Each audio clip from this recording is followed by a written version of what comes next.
State. The Dow fell 53 points today. I'm Evan Haining.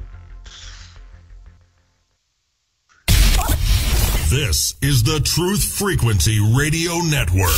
We are TFR. Truth Frequency Radio. Astronauts to the moon.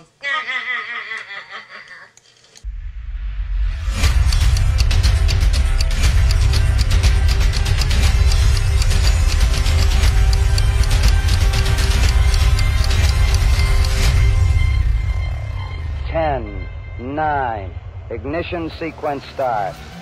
6, 5, 4, 3, 2.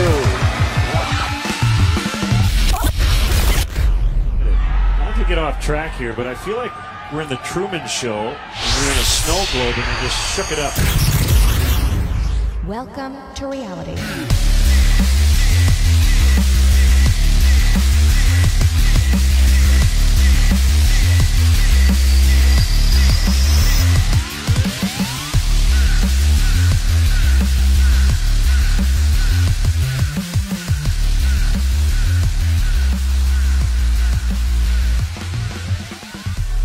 And good evening, ladies and gentlemen.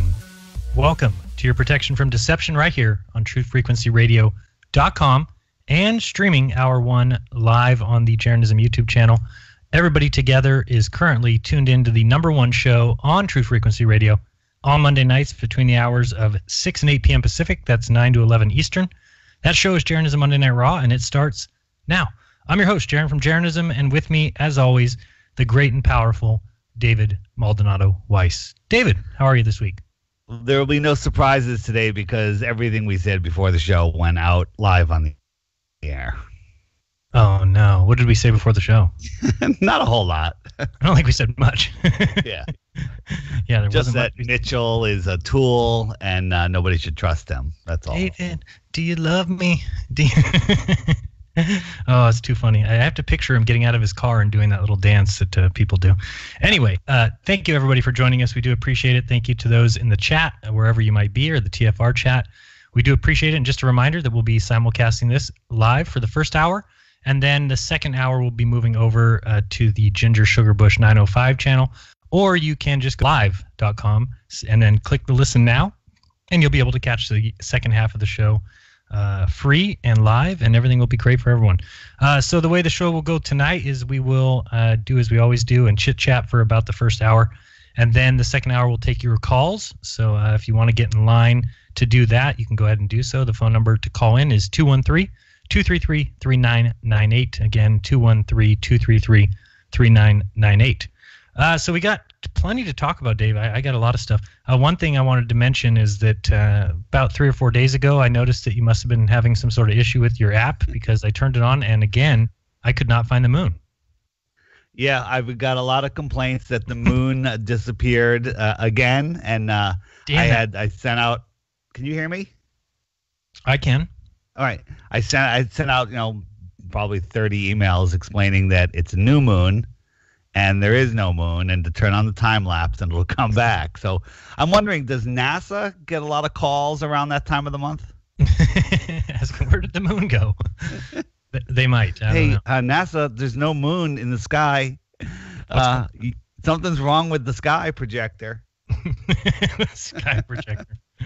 Yes, I also want to get into that a little bit. I was talking to Dave earlier this week about some clouds that I saw, and Dave told me that clouds are souls.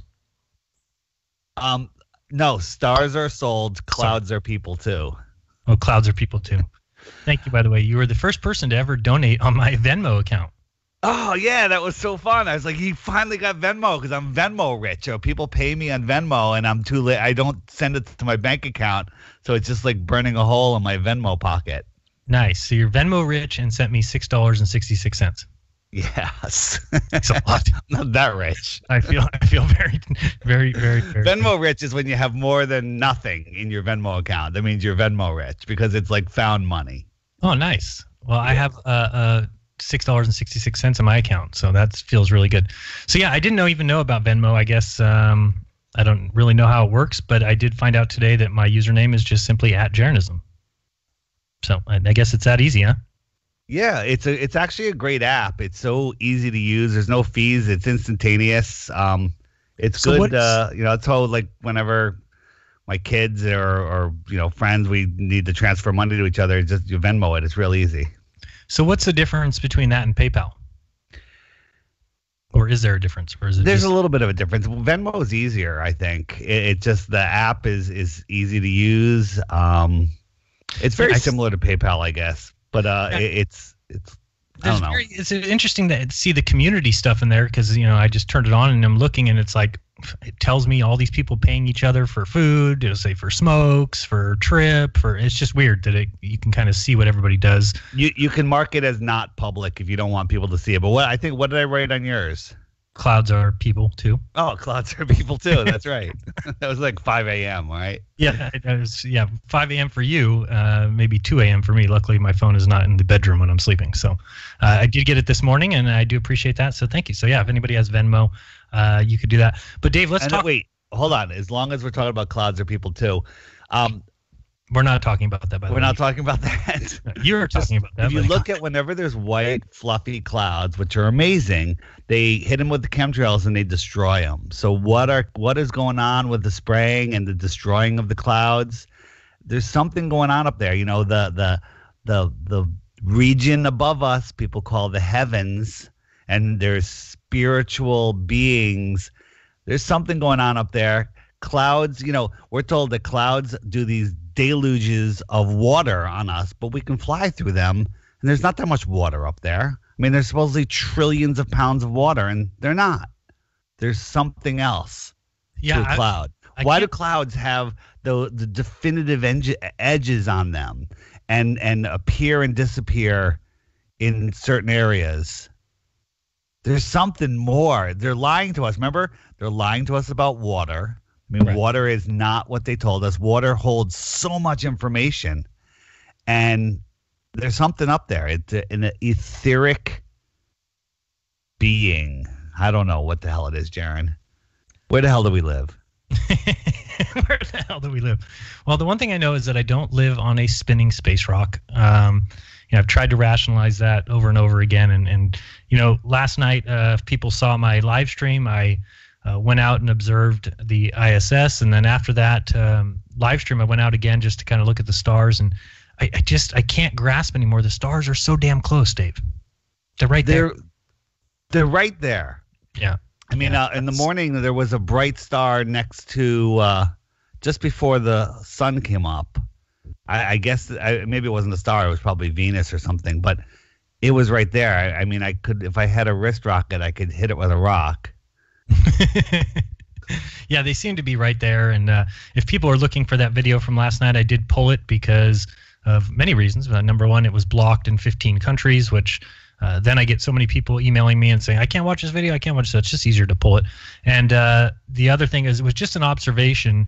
And what I do is I set my system up so that I can record the live stream from NASA's ISS, supposedly, and then go out and watch it go over my head. It was at a place where probably the best viewing I've ever had it, which was 89 degrees, meaning right above my head. It would pass right above me.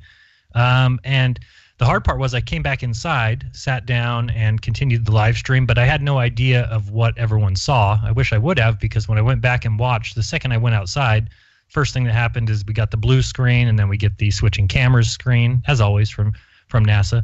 And then when it came back, it just showed a black Earth underneath it. So again, it's just a useless observation. And okay, yeah, there's a light that went above my head. Something flew over me, but that's about the most you get out of it. And then at the end of the video, I discussed something that I had also talked about on Globebusters that I've kind of backtracked on a little bit. My favorite thing to do is backtrack. But I have this issue with the sun that we see from the north when the sun does its orbit around us, and then when you're high enough or close enough to the North Pole, you actually just see the sun do its 24-hour motion. And I set up my globe. Dave got to see that on FaceTime today. Set up the globe in the garage and kind of tilted it and put it on a wire so that it could spin. And then I was putting my camera on it and trying to spin and look at a distant object. And what I noticed at first was that the sun seemed to do a circle. And I described it both in my live stream and on Globebusters as it would be a zigzag. So I kind of, I look back now and I'm like, oh, no, it's more of a circle. And then as I watched the circle and I said, well, that seems to be kind of what we see. And with the globe, it was kind of showing that. And I said, well, how does the flat earth explain that? But then it made sense to me that the sun is going further and closer, further away and then closer to you. And the fact of it getting to its peak or getting to the furthest reaches of its extent, it's going to have like a little pause there. And then that kind of explained it. So anyway, that video is pulled. But Dave, does that make sense what I'm saying there? Or? That the whole thing, whether the sun zigzags or circles, it's just so mind twisting to me. And I've kind of given up on it because it doesn't prove either. I think it's possible to see it both ways on a flat earth and a ball earth. Yeah, and there's many things like that. That's why, going forward, at least for me, I'm really happy that I'm trading Bob my P1000 for his P900, and then I'm going to get that converted. That should be back to me within a week or so. Do you know that after owning a P1000, the P900 fits in your pocket? Probably in your shirt pocket. Yeah. Yeah. Quite a big difference in size. So I know Bob's super stoked that he's going to get a P1000, and I'm stoked that I'm going to get the P900 converted. Because what I really want to do is I want to go back out to that Monterey Bay, and I've talked about it a million times, expand that observation, because that's one that I just can't argue with. There's just no way, if there's this 30, 40, 50-foot hump of water in between me and the shore, the distant shore, that I would ever be able to see a reflection of the sun in a mirror that's sitting at water level. So, because here's the thing about the globe model is that they've had so much time to explain all their nonsense, right? So we can talk about gas pressure, we can talk about all these things, next to a vacuum. Well, some guy sent me a link to a Wikipedia article for hydrostatic equilibrium. Have you ever heard of this, Dave? No. Right. So this is the answer to how the atmosphere does not drift off into space. It says because the atmosphere is at hydrostatic equilibrium. So this is their excuse for that. And I said, okay, let me read about it and find out what it's about. And the Wikipedia basically says that when a fluid, which is what they consider the atmosphere, is at rest, or when the flow velocity is constant, it occurs when the external forces like gravity are balanced by the pressure gradient force. So I'm thinking about this. I'm like, okay, so they're saying basically the answer that we knew that they would give, gravity. And they're saying, well, gravity is pulling at the exact equalness of the, basically the force of the pressure gradient. So it's kind of saying it. And then I started thinking, I said, well, this is just exactly what we've been saying the whole time, that gravity is relative density. And that's what we've been saying the whole time. And I've said that from the very beginning, where I said, gravity is weight. That's the definition of gravity. That's the the word comes from, gravitas, meaning weight. And when you really think about it and you start saying, okay, so we've got atmosphere, air, that has weight, and then you say, okay, well, it's the density gradient. It weighs more than the nothingness around it. So it falls down until when? Until it hits the earth. So you've got all these air molecules that are around us, and of course they would be heaviest at the ground layer, right? I mean, you're saying that the heavier molecules are down on the bottom, so that gives us the pressure gradient as we get higher and higher? Sure. Yeah. Okay. I mean, if you want, and that's what I'm saying, is that when they say hydrostatic equilibrium, they're just basically saying the same thing, that it's a density gradient, but they're explaining it with this pulling force of gravity, and we can explain it with the fact that it's relative density. So again, but this is the problem that what I'm saying is that with the globe belief, they have all these things not figured out, but they're just excuses. And no matter what observation we make, they've got the excuse for it, right? I mean, how could they not? They've had 500 years, or you can believe they have 200 years or 100 years or however long you want to believe. They've had some of the masterminds of mathematics, guys with a worldview that said that the Earth cannot be special, the Earth cannot be in the center of the universe, must be a random place out in the middle of this random galaxy. Those guys with that worldview are very smart. They're mathematical and they are intelligent. They're able to make excuses for anything. So yeah, it's just like the stars being these trillions of miles away. That's just their excuse of why we don't see parallax and why. So again, it's like, I feel like I need to bring it back to the observations here on the Earth, that they can just make up anything. And I guess it gets to the point where you're like, well, how are you ever going to get around that? How can you get around somebody who's just going to make up anything as an excuse for what we see? So that's what I'm saying, is that if you've got some people that have got together, of course they say, oh, well, the atmosphere would blow off into space unless it's at hydrostatic equilibrium. You see what I'm saying? I mean, it's just ridiculous. It just seems to me like they can get away with saying anything, and this is what ballers love. Ballers love that one word. They can send you a link to a Wikipedia and say, here, this is why it works. And then you read it and you're like, okay, well, I guess. I mean, but again, it's just like everything.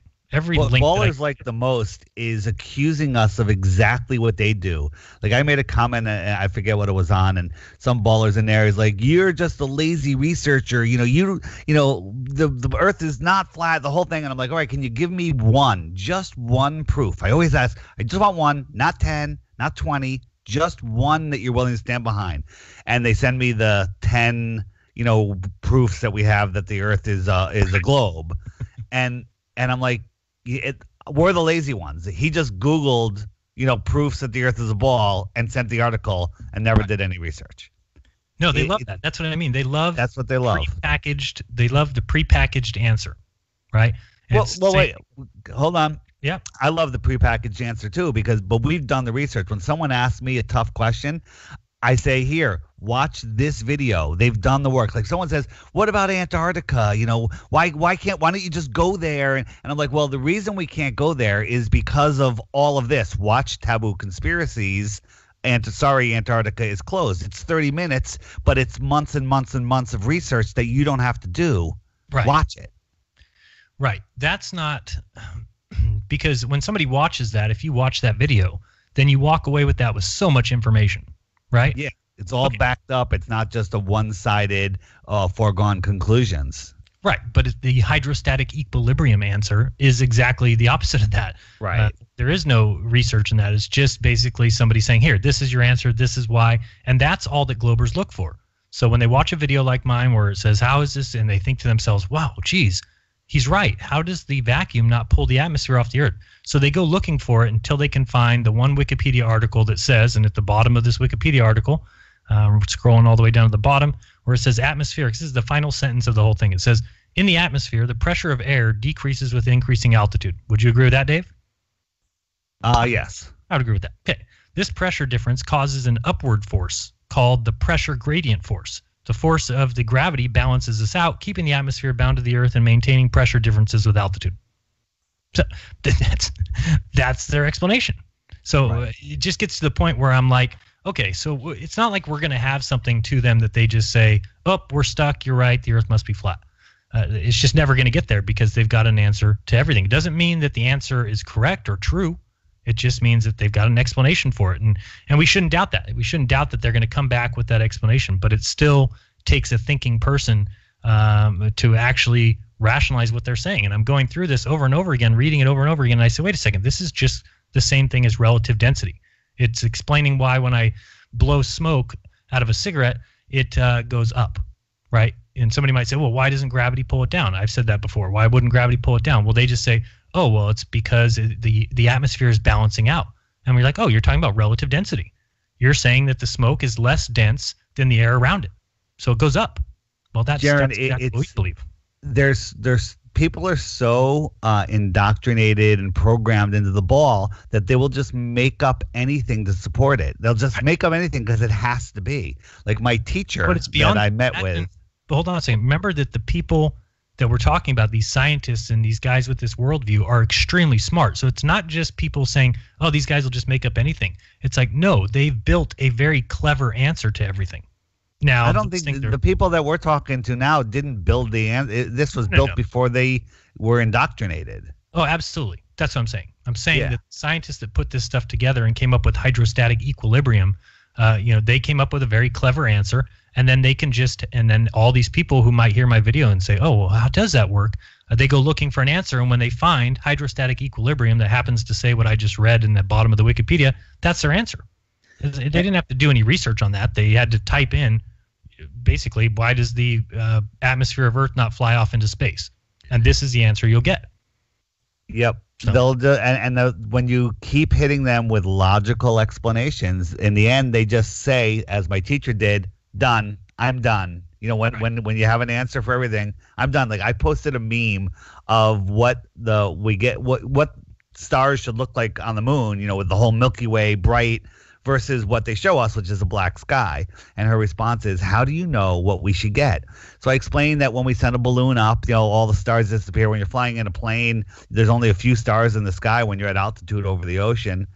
I sent her the video of all the astronauts, you know, contradicting each other on whether you can see stars or you can't see stars. And her response is, "Done." Right. I'm out. And I've heard every excuse possible for that. Oh, you don't understand what they're talking about. They mean when they're on the, but it's like, no, they don't get it. So that's what I'm saying. It's just easily packaged answers, and they'll ignore the important stuff. For instance, okay, so I show the sun going around in a circle around us, and I say, I think it should zigzag or whatever. And we can talk about that all day. And like you said, it works on a flat Earth, works on a globe Earth. The problem becomes the fact that there's never been a test that's ever proven that the Earth moves at all. Every test is proving that it doesn't move. Right. So this is what I'm saying is that they've got some clever answers for everything. They've got, and I mean, it's like even Coriolis force, when you get into that, their answers don't even work. It's like a flip-flop. It depends on what the question is, and then they'll be able to answer it. But it doesn't work in all areas. I mean, the whole idea of this Foucault pendulum, right, that cannot work, is they say, if the atmosphere moves along with the Earth in perfect unison, like they say. That's one reference frame. The Earth and the atmosphere above it, that's one reference frame. Everything's moving in lockstep. So sometimes they'll say, "Oh no, well the pendulum actually swings, you know, differently because the Earth is spinning underneath it." It's like, well, that makes no sense. The atmosphere that the pendulum is swinging in is also moving. So there's just so many problems with all their stuff, but they've got an answer for everything. And even though Coriolis wouldn't possibly, explain the things that we get or the things that we see, they'll keep using it, and it becomes a problem. If the Coriolis force works as they say, with shooting bullets, and we need to aim over here, and it works for all these things, then it would clearly mean that planes would take a shorter amount of time to go from the East Coast to the West Coast of the United States rather than the alternative, and it's actually the opposite. But again, they can just package some cleverly disguised mathematics as how they always do it. And again, if you read this hydrostatic equilibrium, you can look it up on Wikipedia. Just type in that, hydrostatic equilibrium. You can go down. I was trying to follow the math equations down here, and in every single equation, you have the G. You know, it's a pre-decided. Or the R. Right, exactly. Well, you have to have the R. Right. So this is what I mean. This is just cleverly done mathematics. And they've convinced the world that math is reality. And so that's what people think. And they think, oh, well, this equation proves it. Well, what do you mean? The equation that you've plugged in a radius, you've plugged in a gravitational force, and then you say, oh, well, they're equaled out. Well, yeah, you plugged in the gravity equation. So what do you mean it equaled out? You made it equal out because you have to have a reason why the atmosphere sticks to the Earth and doesn't fly off into space. So I'm just starting to realize more and more that this is just all cleverly done. And it's pretty sad, but that's why I'm talking about, you know, these observations at home, or the things like the tests that keep proving over and over again. There's never been a test that shows that the Earth moves. That should be enough, shouldn't it be? If we're talking about science, there's never been. So the Earth is at rest. Period. You know, and so that makes sense to me. And then as soon as I get this P900 with the modification, I want to get back out to the Monterey Bay and do that observation again, and maybe do it a little tighter, and then also extend that observation even further, make that hump between both shores even higher, and then they can try to explain it, because there is no clever, well, they'll still come up with some clever mathematics, but there is no mathematics in my mind that's telling me that the person who's on the other shore, who has a mirror down at the water level, is somehow being bent up and around that hump of water. No, that's a huge obstruction between me and the person on the other shore, and if you can see that reflection, that's the biggest proof I can think of that the Earth is definitely flat. It's not curved. You know, there's nothing falling away from you into the distance. So, Jeran, anyway, so you're trading your P1000 for P900. That's some trade. Yeah, Bob made out on that one, but I actually get a better, better memory card out of it, and a couple filters, including a solar filter. So yeah, Bob and I played. Bob's still making out. Maybe you can get a couple of those Flat Earth Man CDs from him. He actually agreed to do that. I'm going to get 10. That was actually in the deal, believe it or not. So that'll up his sales. Hey, speaking of Flat Earth Man, do we have enough time to address this topic, or do you want to wait until after the break? Let's wait till after the break, because we've only got a minute 56 left to go. So yeah, I talked about my ISS observation. Talked about star distance. Which I want to ask you about your ISS observation. Sure. How bright was it? Clear sky? Was it like a piece of fire in the sky? Was it brighter than Venus? How bright was it? Yeah, it's far brighter than any star. Okay. Yeah. And the same thing happens though. If you try and zoom in on it, you get the same thing that you get when you try and zoom in on a star. You know, you get like kind of out of focus. That big circle kind of appears, looks like a colored blotch. So you know, there's no way you're going to get any kind of form of the ISS or anything like that from a photo or a video. At least that I've never been able to do it with the P900 or the P1000. So yeah, it was very bright. It came up about 2 or 3 minutes after it was supposed to. You know, pretty close to the time. I went right over my head. Yeah, when they show us video of the ISS from the ISS, it's never bright. You never have to squint when you're looking at it. How is it possible that we see this bright light from the ground? Oh, yeah, I've always said that. You mean the video from the ISS, how it just when the ISS shows you, you know, there's always a piece of the ISS in the footage when they're showing you, you know, how come it isn't bright like that? No, it doesn't do anything like it's supposed to. I've done so many videos on the ISS, and the fact that the video that we see is certainly not, and that's what I'm kind of trying to prove, but it's still not proof. It's just an observation, and I have to get away from calling it proof. But every time I go to observe, and I've done this many times, the clouds that they show from the ISS aren't at all what I see from the ground. Don't go anywhere. You're listening to Jeranism Monday Night Raw. We'll be right back. Stay tuned.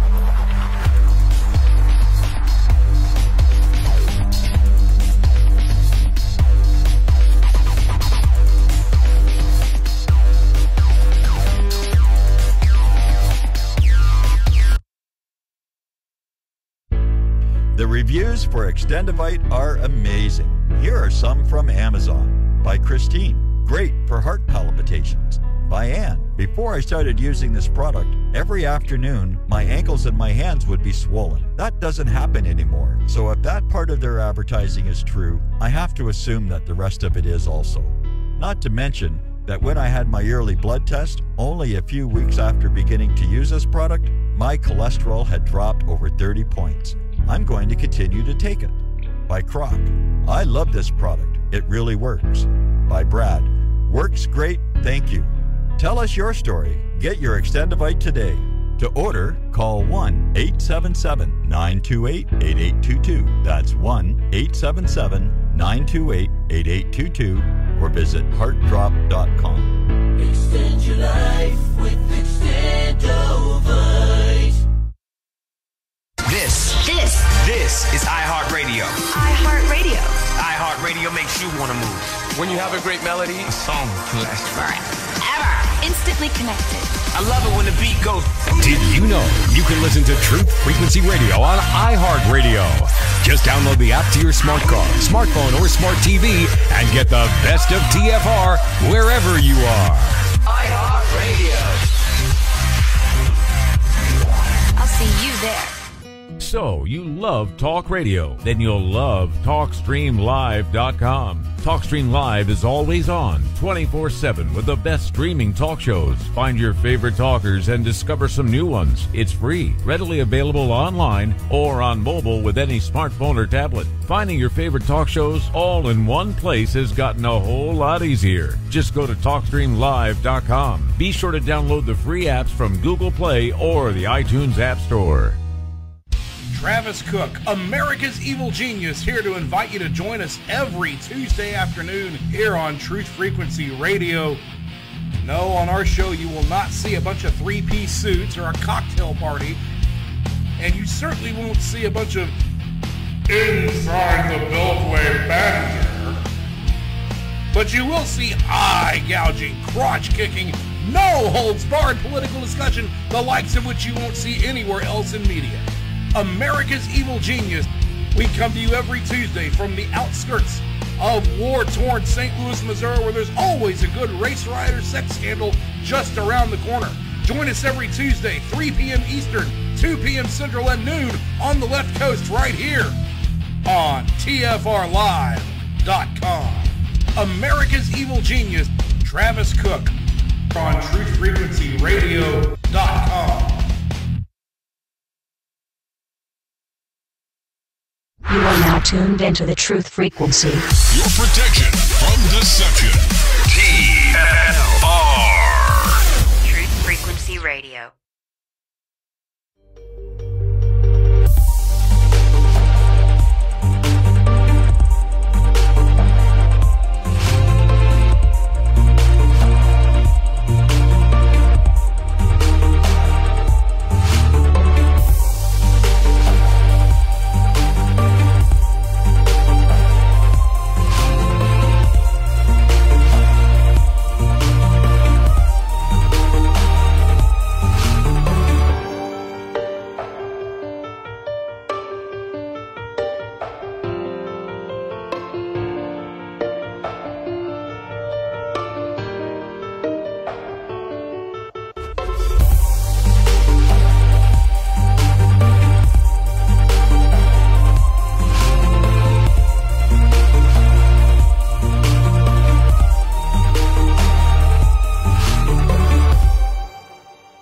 All right, welcome back. You are listening to Jeranism Monday Night Raw. Before the break, we were discussing the ISS observation. And again, David, here's my issue. So we can always look into the sky and can see the ISS at night, right?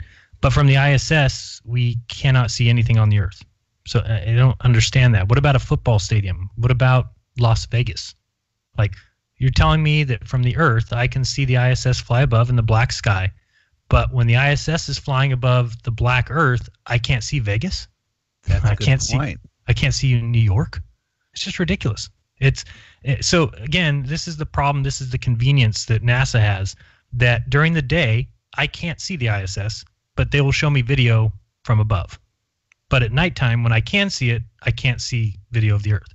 So it's a perfect thing to never really prove that what we're seeing is coming from that craft. That's my opinion of it, and that's why I still have a problem with it and try and make these observations. I've done it before. And it didn't show up at all, but I even went up there and tried to shoot a laser at it, and said, okay, let me see if I can watch a video as it goes above and see if it can see the laser. Well, of course it can't. If it can't see Vegas, it's not going to see my laser. So it's just very convenient for them, and the same observation happened again. Maybe I'll release, because I did save that video before I deleted it from YouTube. So maybe I'll put back out at least the observation point and make some points about what was seen. But doing it live was a little bit difficult because, as I said, I came back in the house and at that point couldn't rewind my own live stream. So I just had to go about and talk about, I wonder what we'll see. Then after the show was over, I was able to rewind and watch it. And of course, the thing went black right as I went outside. And then when it came back, all you saw was just blackness under the ISS. Pretty ridiculous, in my opinion.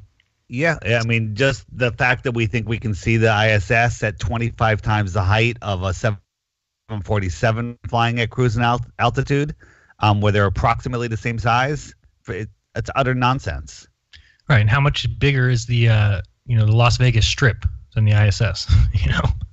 Right. It's quite a bit bigger and probably quite a bit brighter than just a little sun reflection off of some tin can in space that I don't even believe that it's flying in the vacuum of space. I don't think anything can. So anyway, that's what you missed. Thank you for the super chat. I just see a super chat over here. I have a P900 and I live in Monterey. Want to help? Oh, awesome. Thank you, Rhino. I will let you know. How can I email me, Jeranism@Yahoo, and put Monterey in the subject. I'm going to write that down. Because we're going to need some people out there to help. And I know, we'll have Wendell and we'll have Nathan and the guys from the Flat Reality Earth Explorers YouTube channel. They'll be out there again to do it, and we'll have lots of cameras, and we'll be able to see what we can see and go from there. So, I like some of these earthbound observations. Again, it's just so ridiculous to me. I can't even fathom the whole globe idea anymore. It's like I put that globe up in my garage today and was playing with it, and it's just simply fascinating that I can go out on my front porch and stand and stare at the North Star. It doesn't move. It's right there. And I just stand there. But yet it didn't always be there. It used to not be there. Yeah, sure. There's a new one coming in 25,000 years. Speaking of 25,000 years, I read today, I sent you the article that Elon's Tesla may crash into Earth. Yep, I'm reading it from the mirror.co.uk. Elon Musk's space-flying Tesla Roadster could crash into Earth, experts warn. Now, here's the problem with that warning, is if we scroll down a little bit longer, it says it could crash into Earth, Venus, and the Sun are the three most likely targets, according to the Daily Express. So I scrolled down a little bit further, and it tells us that it wouldn't happen for tens of millions of years. So I'm glad experts have warned us. Thanks for the warning. We'll have to wait and see. Time will tell. I will leave a message for my great-great-great-great-great-grandchildren that they better watch out for this. That just makes no sense to me. Come on.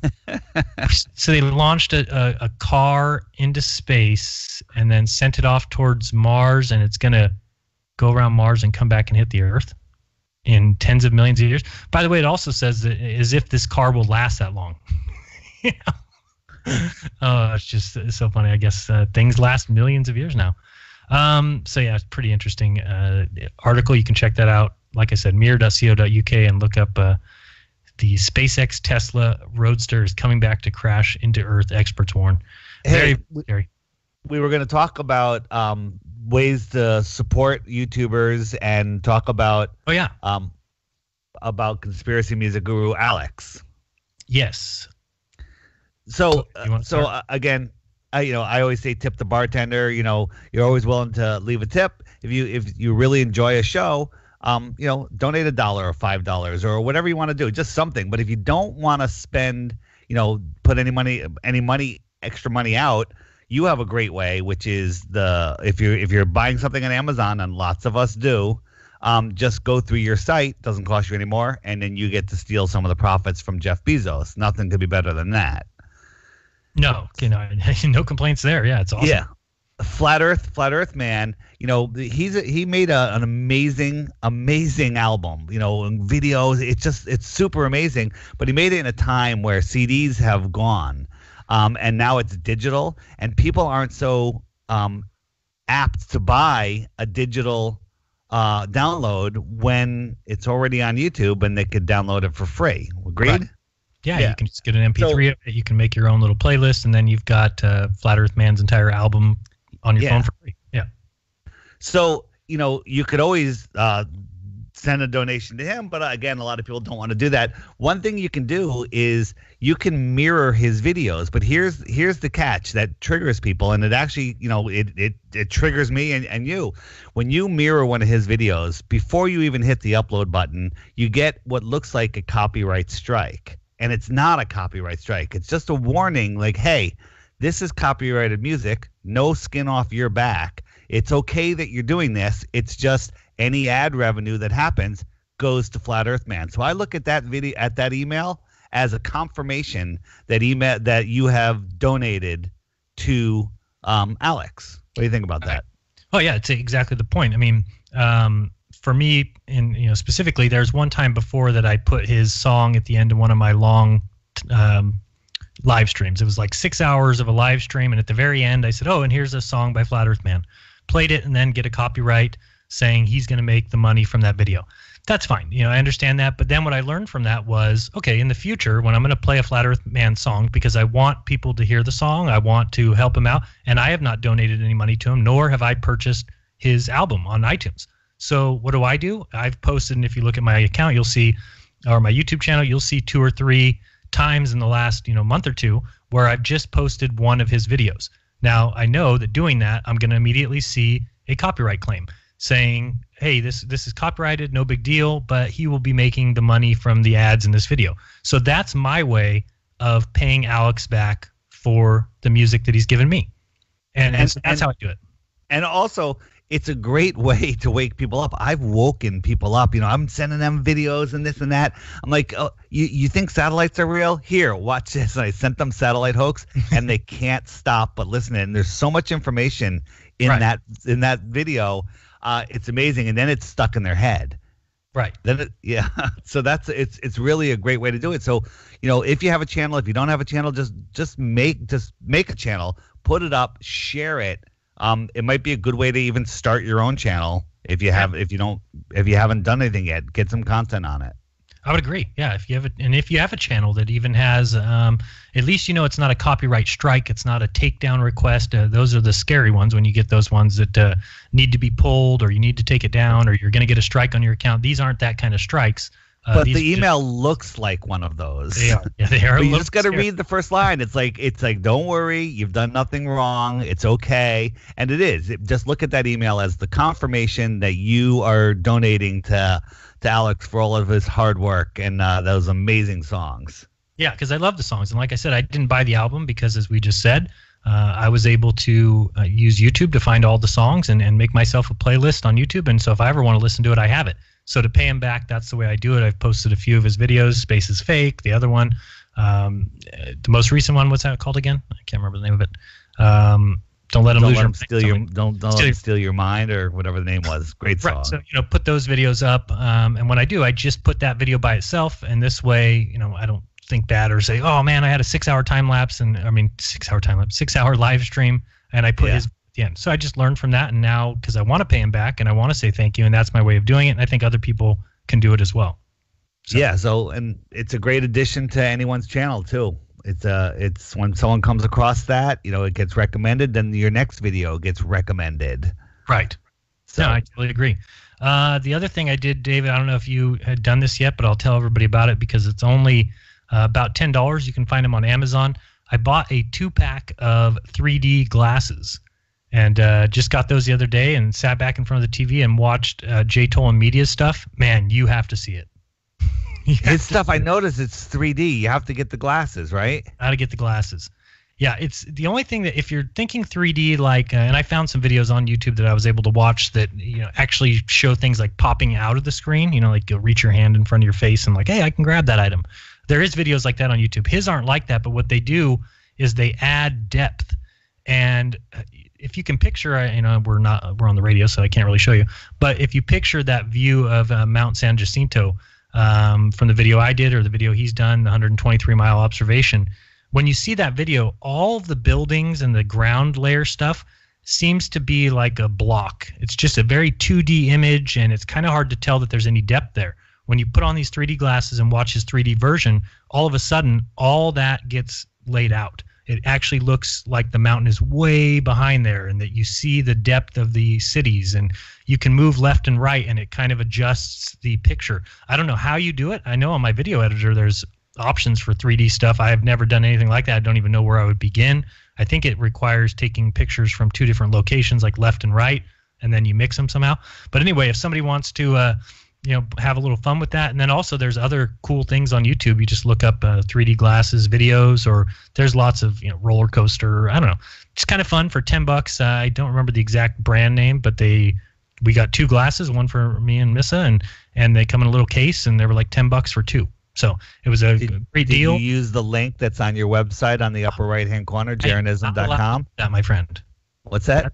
I am not allowed to do that. That's a big way to get kicked off of the Amazon program. So no, I don't use the link when I purchase things myself. But thank you to everyone who does use that link, because technically they were the ones who made that purchase for me. So thank you. But yeah, check it out. Just look up 3D glasses. They don't get the paper ones, just because I think those are kind of junky. But you can get, these are actually nice, like looking sunglasses. You wouldn't wear them outside; you'd look a little bit weird. But yeah, check it out. And I think he has a video of the moon. And then he's got Mount San Jacinto, and then he's also got one from one of his flights. Wait a minute, he's making the moon 3D? Yeah, he's got a 3D moon video. Is the moon 3D? Well, it looks like it when he puts it in the 3D. That actually does look like it's kind of popping out of the screen a little bit. Man. It's fun, and I do agree with him, though. It really gives you more depth. So it's not going to be anything earth-shattering. But you'll put them on and you'll say, wow, this is really cool. This is kind of gives a much more depth to the image or the video that you're used to seeing. So hopefully more people do 3D kind of videos. I don't even know how to start that. So, but pretty cool. So yeah, that we want to do that. We talked about Flat Earth Man. Last week we had a guy, John, call in. Dave, I don't know if you remember, but we were talking about the app, the Flat Earth Sun and Moon Clock app, and how the stars were going to go around it when you were talking about adding the zodiac.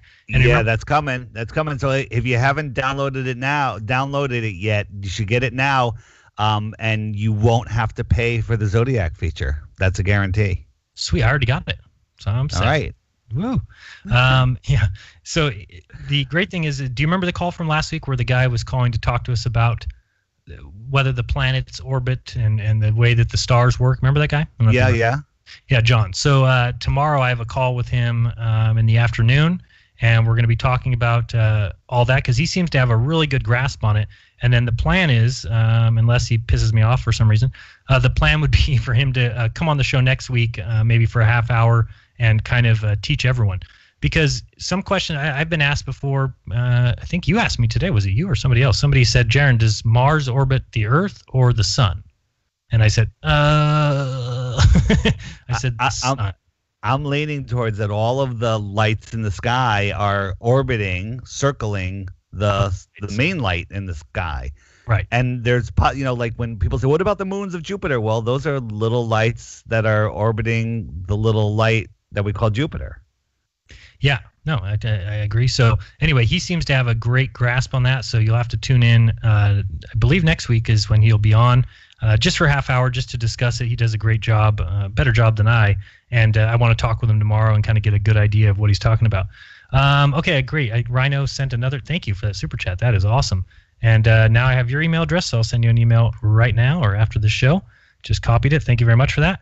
Also got a super chat. Hey, guys, just want to tell you that here in South Australia, you can see every day of the week from Glenelg Beach to Cape Jarvis, 80 kilometers away, elevation of 1,000 feet, supposedly 1,200 feet of curve shouldn't be visible at all.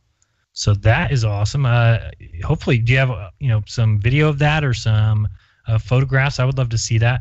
And I'll check out those two locations. 80 kilometers. What's that in miles, Dave? Come on, quick. No, you can't. You got me. I don't know what it is either. We got Gorilla Forilla said, "You're my sanity when Instagram spazoids get delusional."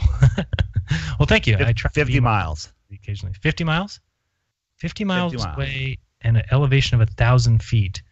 And yeah, I'd have to know how high this location that you're looking at, the Glen Ellen Beach, and you're saying you can see it, the coast?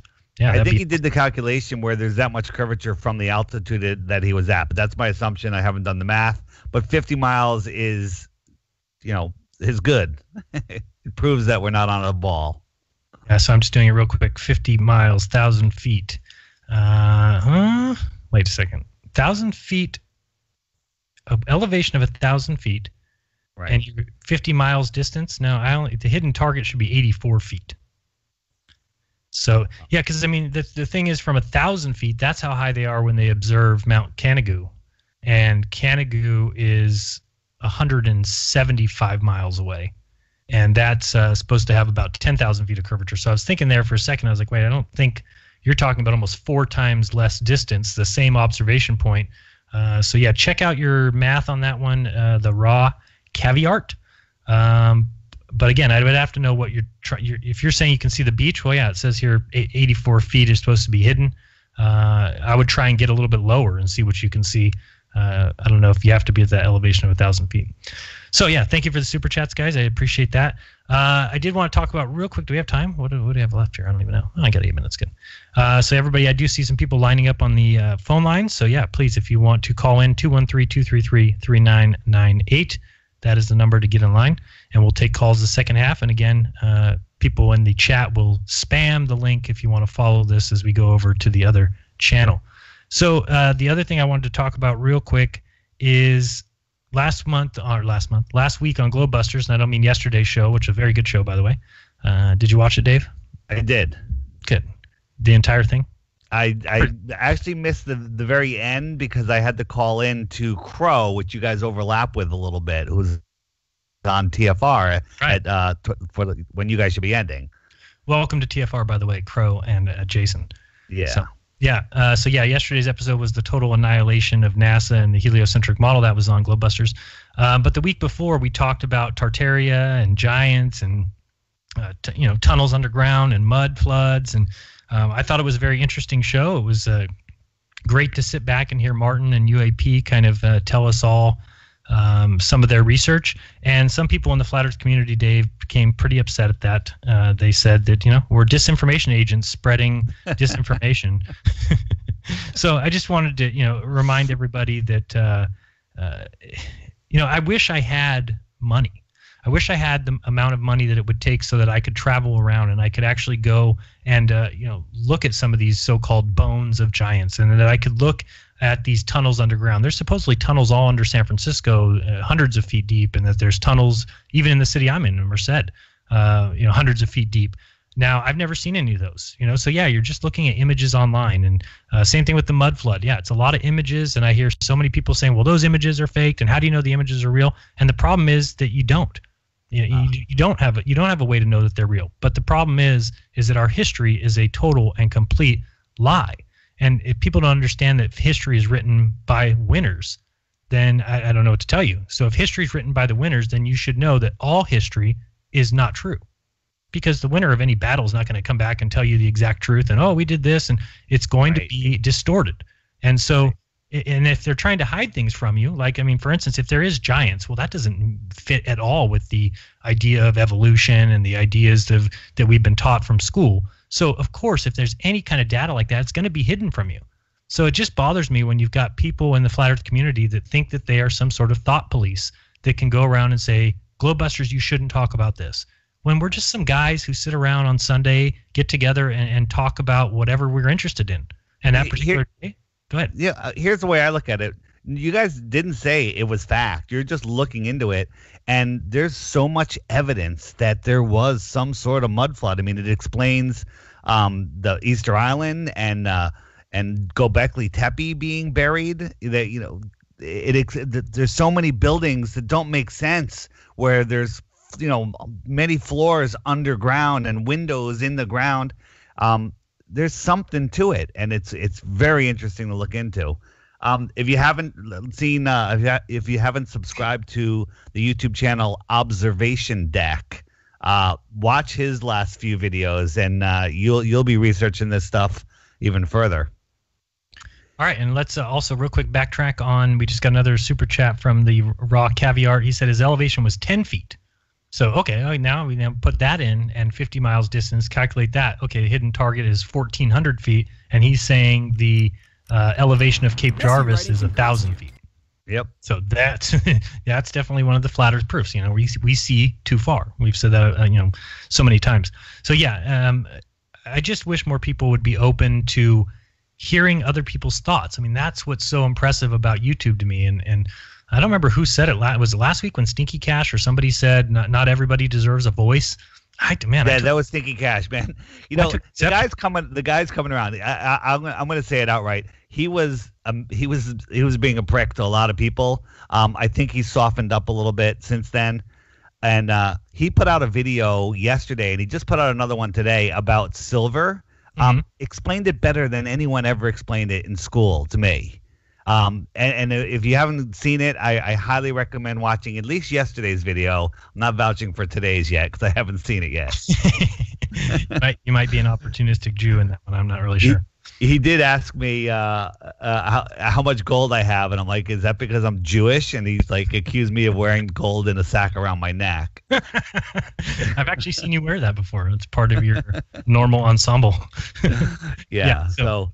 No, but I feel so differently that, I think everybody does deserve a voice, and YouTube wants to be that platform, and I think that's awesome because it's up to me to decide what I want to watch and what I want to listen to and what research I want to follow. And wait, you don't find the channels that you hate and then just stay on them 24/7 and comment on everyone's comment and just scream at the top of your lungs and have 50 sock accounts so you can make stupid comments? I've never made one sock account. Never in my life. I just see no reason. And there's people out there that have hundreds that will just go to your chat and yell a bunch of stuff, and they'll get booted, and they'll come right back with a new name. That to me is that's Are you talking about the ass clowns that are always in your chat, going through all of their sock accounts? Jeez, man. They talk about the definition of insanity is doing the same thing over and over again and expecting different results. And these guys isn't that what they're doing? They're just going in, saying the same thing and expecting something different to come other than them getting booted. So I've never been a big fan of anybody who thinks that they can police what other people can think or feel. And people might say, Jeran, you're doing that. No, I'm not policing. I tell people all the time, if you want to believe that the stars are 25 trillion miles away and that you're spinning on a space rock flying through the vacuum of space and that nothing even moves or gets jarred and the North Star stays right where it is, and if in every new year the stars reset again, if you want to believe that, that's fine with me. Go ahead. What I have a problem with is the fact that it's being taught as public education to children because they're at such an age that they can't get out of that. No toddler can defend themselves against indoctrination. Period. It's the secret of the ages. Is you need to get to a child at a young enough age, and they'll be whatever you want them to be. That's why these elite. That's why governments and stuff. They love children. They love children. Why? Because they can do whatever they want to them, and it actually turns that child into whatever they want him to be. Sad. I was going to say because they're delicious to the elite. Yeah, that's what I hear. But again, they get them to get into their minds so young, and so that's the problem I have is that if we're going to be teaching things as fact, they damn well better be facts, not just things masked with mathematics. That's not a fact. If every test and experiment shows the Earth does not spin, then you cannot teach people that the Earth spins. And when they say, well, how do we know that? Oh, because of these mathematics. Well, that's not okay in my mind. So that's why I used YouTube as my place to speak my mind and say the things that I want. And if people don't want to listen, they don't have to, Dave. Yeah, your video, Pseudoscience, Earth Moves or Earth Doesn't Move, right? Video is fantastic. But the problem is when a Glober sees it, they just short circuit and they say, I'm done. All right, so we're about to end this segment. Again, we're going to be going off of my channel onto the Ginger Sugar Bush 905 channel. So click the link if you could. Anybody, moderators, if you could drop that link, or Ginger Sugar Bush himself. And yeah, we'll see you on the flip side. We'll start taking your calls. We got quite a few calls lined up, so we'll probably ask people to keep it short. But we'll be right back. Don't go anywhere. You're listening to Jeranism Monday Night Raw.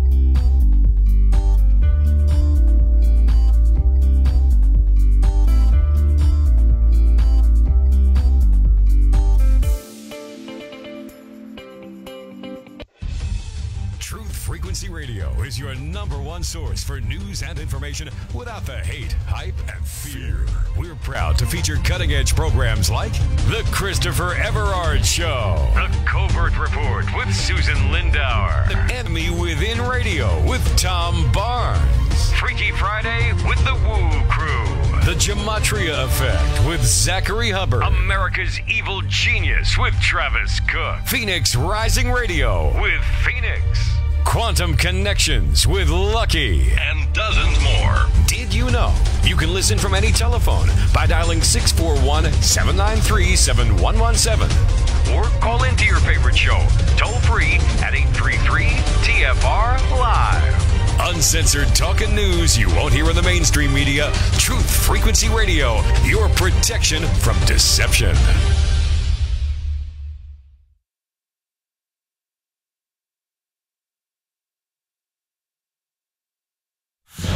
Shutdown agreement. Dueling rallies in El Paso. I'm Evan Hanning. On Capitol Hill, lawmakers' latest meeting on border security funding has just concluded. Here's correspondent Manu Raju. They have emerged, Democrats and Republicans, to say they have an agreement in principle to avoid a government shutdown at midnight on Friday. No word yet on details of the agreement or whether President Trump will approve it. Well, the president is in El Paso for a Make America Great Again rally. And former Texas congressman and possible Democratic presidential contender Beto O'Rourke is marching with counter-protesters in the city. Thousands of Americans supporting former Congressman Beto O'Rourke and opposing President Trump's proposed border wall, marching a mile from an El Paso high school along a stretch of border fencing. Holding O'Rourke signs and waving American flags, the marchers calling for an end to racism. Dozens of organizations leading the march to rally across the street from the site of the president's campaign rally. Clayton Neville, El Paso. U.S.-led forces are battling to oust ISIS from its last strongholds in Syria.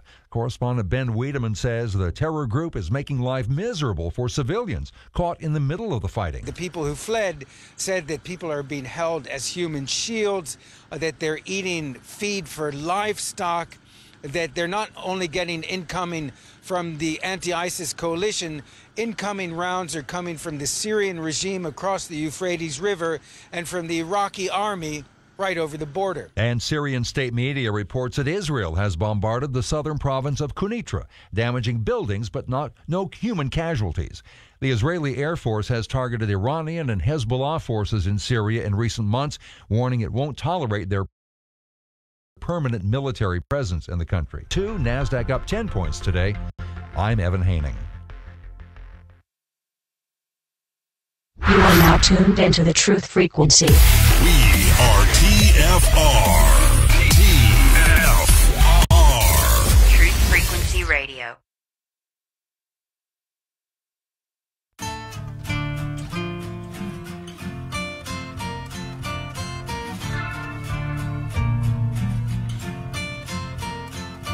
On the weekday,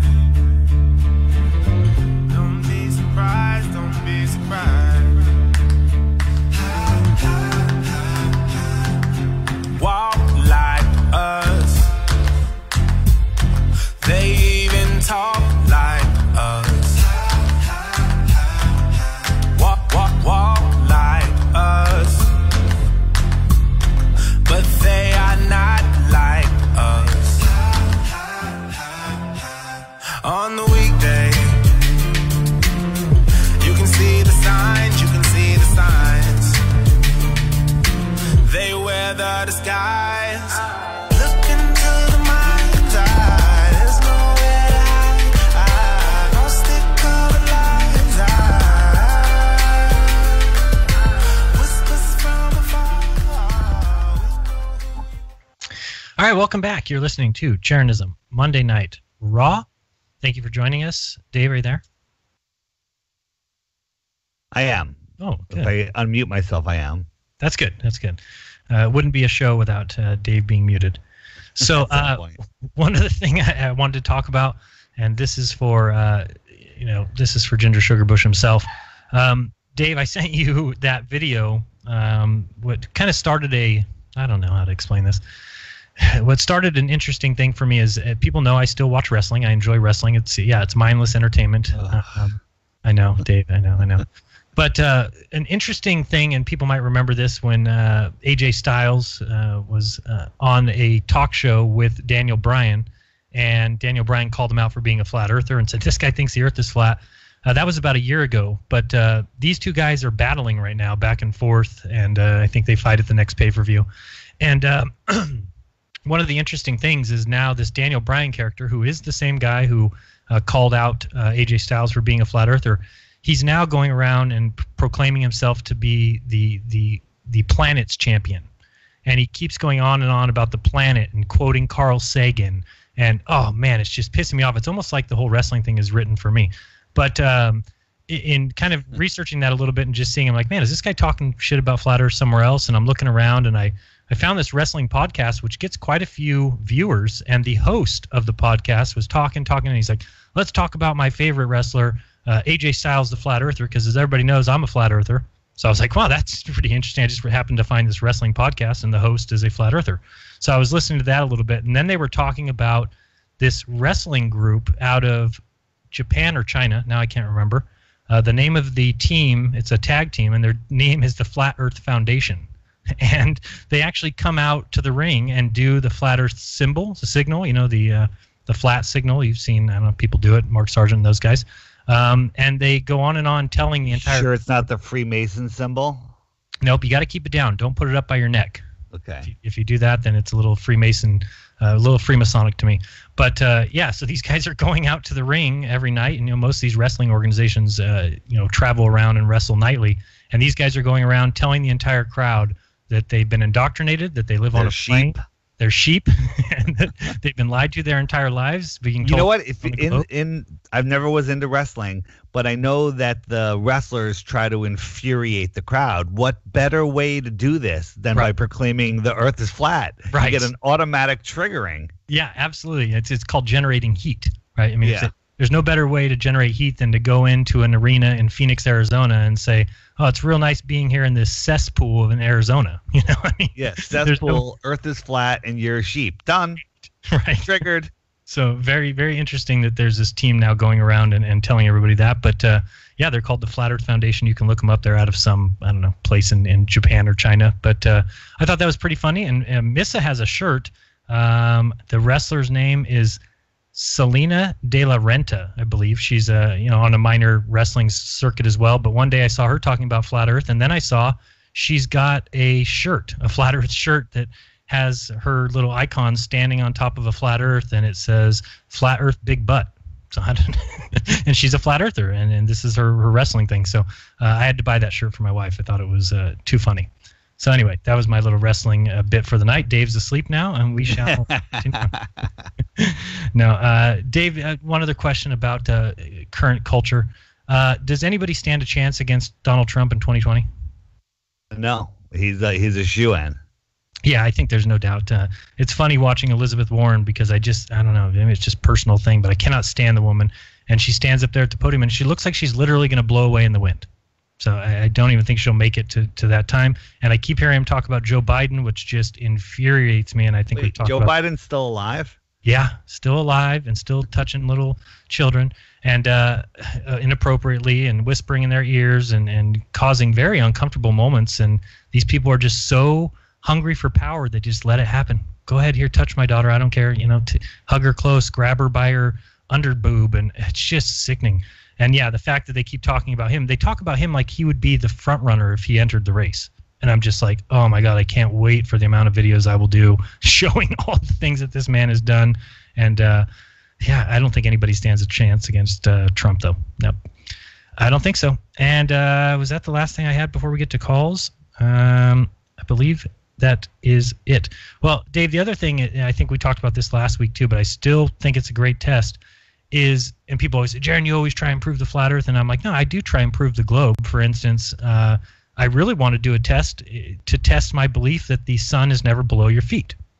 And I think maybe I'm just not coming up with a good test in my mind. Maybe other people can think about that. But yeah, the only thing I can picture is if I go out to the beach here near Monterey and I'm in it would have to be a 500-foot building, 1,000-foot building, and testing whether or not a shadow would appear higher than an item. So if the sun is going below my feet, then clearly think about being on a mountain top, or it's just the sun should be way below you. Right. Yeah. I have a something to think about. So you know how, like, you and I are a mile apart. We're going to see the sun or the moon in a different position in the sky if you could coordinate, if you could put X and Y and Z coordinates in the sky. Do you agree with that? That we all see the sun? Sure. I mean, it'd be close, but okay. Okay, so if we're 50 miles apart, okay, but like we see the sun in a position relative to our PAD, personal atmospheric dome. Agreed? I agree. Okay, so, and then if you go up in an airplane, the sun now gets higher because you're getting higher. It's like we're seeing the moon right above the clouds, but when we go up to the clouds, it's not right there, it's higher because Absolutely. It's moving because your PAD is moving. Right. It's in a relative position in a parallel. So has anybody seen, not that we could hear anybody, but has anybody seen when there's a massive chemtrail and then there's clouds above the chemtrail, that there's a black line on the clouds? Like, is that a shadow going in the wrong direction? Have you ever seen the black line on the clouds? Absolutely. Okay.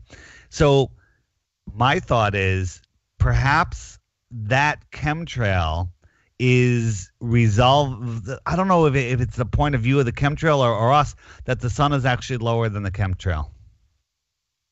The sun that's creating that shadow may not be the sun that we're seeing, or maybe it is. And I saw one today, and I'm like looking at the sun like, could that be lower, or am I just thinking that it's higher because of programming? Right. I think it has a lot to do with the programming.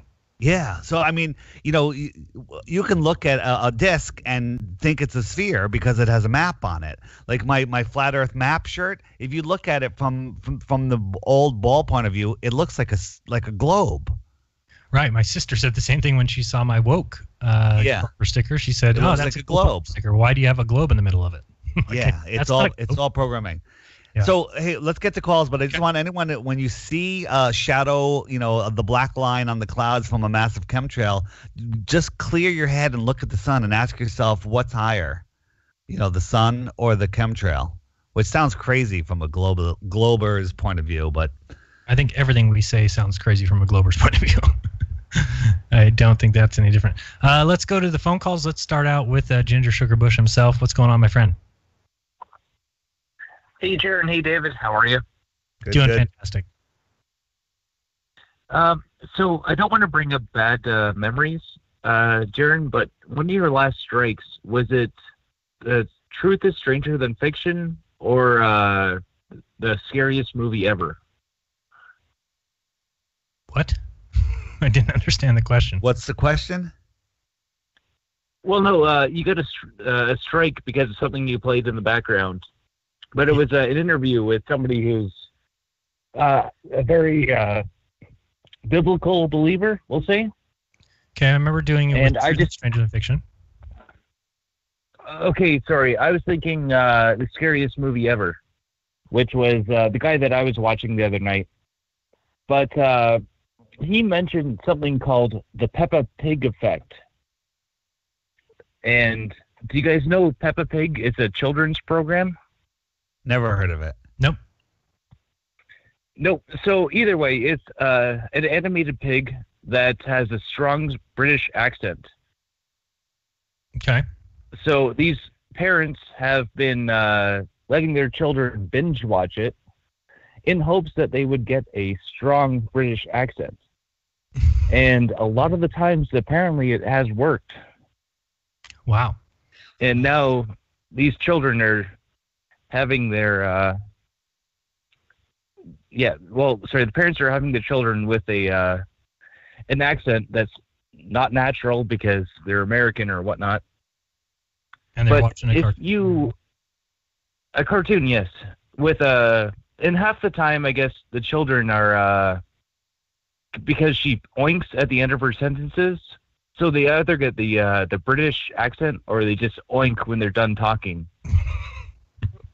All right. I'm so confused. But it's a thing. Very confused. Okay, any question for us? Anything else? Well, no, but it's just if children are watching a cartoon and they're picking up an accent, how easy is it to throw the globe at them? Right. Like, it's total brainwashing. Oh, man. And if the parents allow them to just binge watch this crap, it's it's ridiculous. No, I totally agree. It's thank you for the call. Appreciate that. But yeah, it's totally obvious that brainwashing is so easy and people are so easily manipulated in their beliefs. And yeah, so I don't doubt anything you have a child watch, and that's why every movie, before it starts, here comes that Universal logo telling you this movie that you're about to watch takes place on this globe. Right. They have to remind you of that.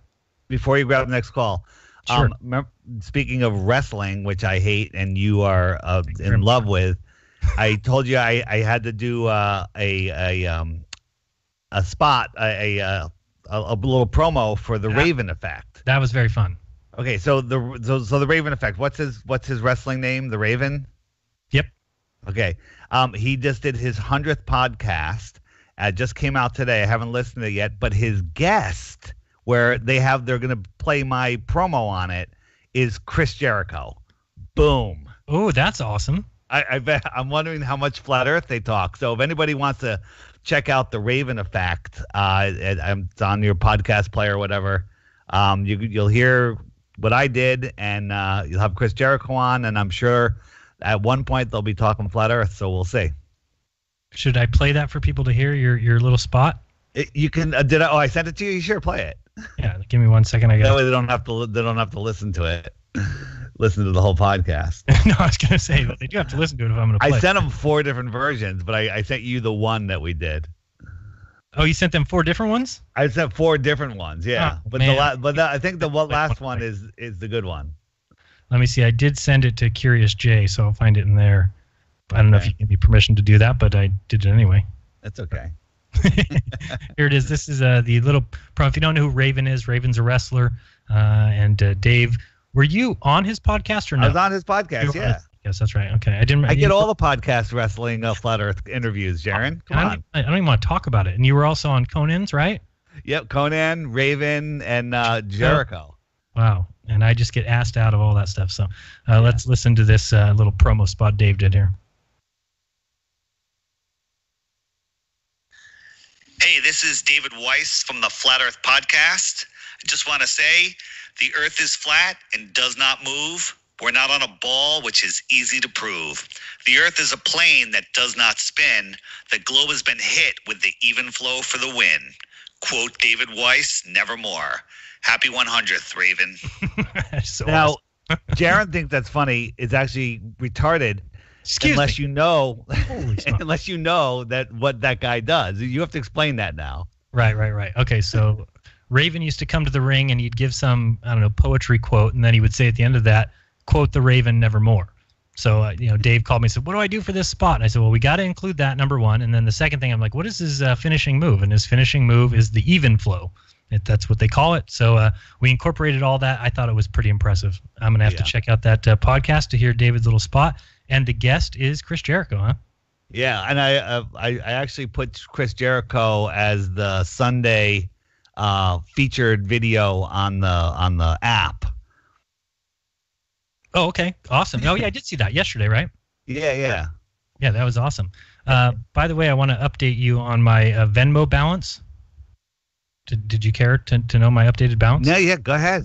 Yeah, it is now $9.11. So, the total balance? Somebody actually did the math to get 666 and 911? I don't know. They just said didn't want David 666 to be so lonely in your account. So your total is 911, or you got a donation for 911? No, I got a donation for $245. That is hysterical. That is some funny math right there. Right. I actually was thinking about sending you $9.11. Damn it, that would have been nice. Then this guy wouldn't have had a reason to send me $245. So there you go. Yeah, that is awesome. I didn't even know about this Venmo, and I'll have to learn how to use it, and I guess pay people with it or whatever. I don't know. So let's go back to the phones. I know we got off track here, but what else do we do on the show but to have a little fun, have a little chit-chat, and talk to people on the phone, like this caller from the 304 area code. You're on with Jeranism Monday Night Raw. Who's this? Where are you from? Hey, wow, that's cool. I talked to you. This is Dan from West Virginia.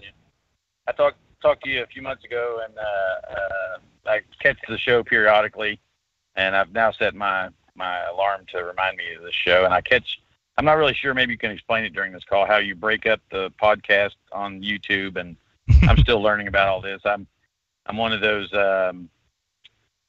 still looking for proof. I set out to debunk that and thought, well, how hilarious. How can people be that stupid, and realize that, wow, I'm a stupid people. And I can't disprove it at all. Yeah, I called last time I spoke to you. I made reference to getting an autographed book from Dave Ramsey, and I put you in the same category as a radio show host, as with integrity as him and others. So I applaud your effort and what you've accomplished thus far. Something has popped up in my mind several times, and I thought, I could email you, but I could be buried in tens of thousands of them, and I thought, I'll wait and seize my opportunity. Maybe I can get through with a quick phone call. And that is, for whatever reason, I've looked at several YouTubes, and of course, YouTube videos, and once you look at one, it's like, hey, look at these 37 that are like-minded with their algorithm and all that. Right. As it relates to the tsunami of 04 and 05, I think, in was off the coast of Thailand, and there was one of the videos that was Frontline-ish. It was a National Geographic-ish. It was, you could tell it was a professional documentary on the tsunami. Mm-hmm. And what they showed, as with the earthquake and the shifting of the Earth's plates and the drop of the land, and I don't necessarily question any of that created the tsunami or the tidal wave. And But what they showed is the residual effect of that tsunami.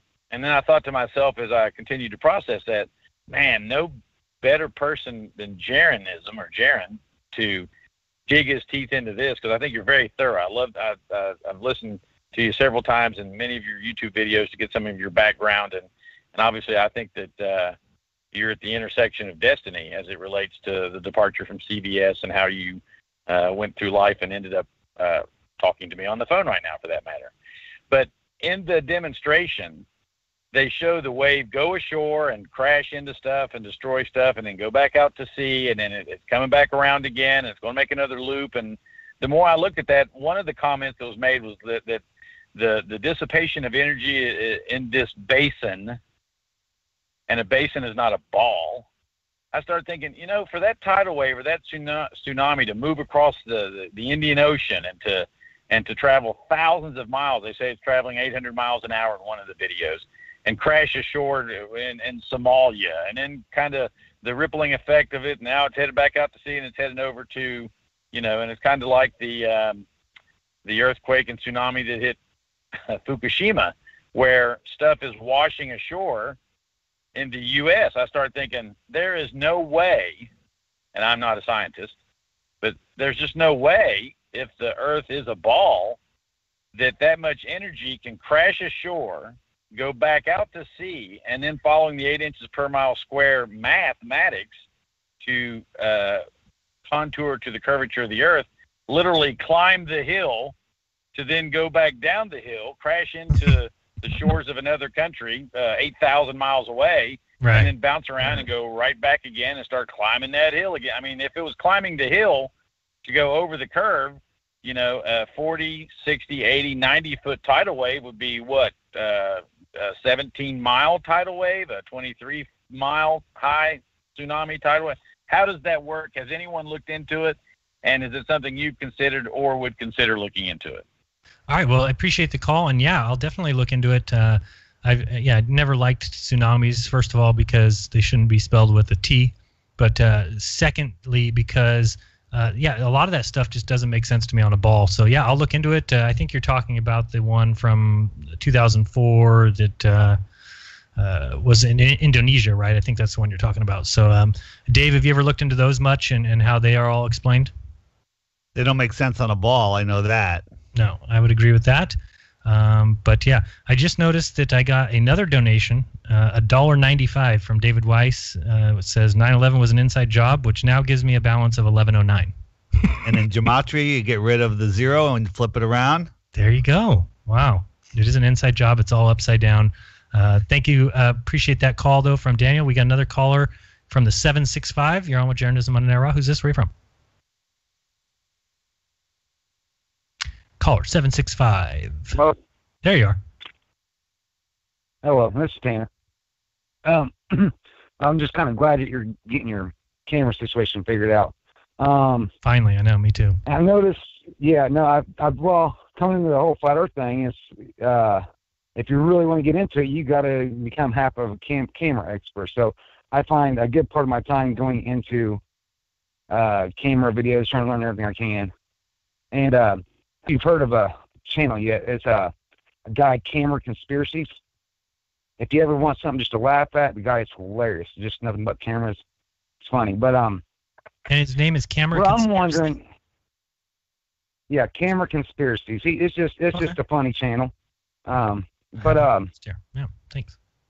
The P1000. Is there that much of a wow factor over the P900? Yes. Okay. So for one, I was wondering, could you do a poll, P1000 to P900, conversions and different things. Because what I'm thinking about doing is getting a P900, getting a DSLR, and getting a telescope that I can mount that to. But one of the two definitely getting converted. So, but then the question is, do I, get the P900 converted or to get the other camera converted, or both? You can't convert the P1000. And the question is a converted P900 more useful than a regular P1000? And That's a good question. What you're using it for, yeah. Yeah. I did see somebody has had their P1000 converted, so it is possible. The person who did challenge. Somebody's been to space also. Have you seen the P1000? I've actually seen the work order. So you saw the work order. I saw the work order for the Saturn V. Oh, great. Well, we'll have to find out. I think it's somebody who's in FE Core, so I will find out for sure if he's had it done. And there's never been anybody dishonest in FE Core. No, never.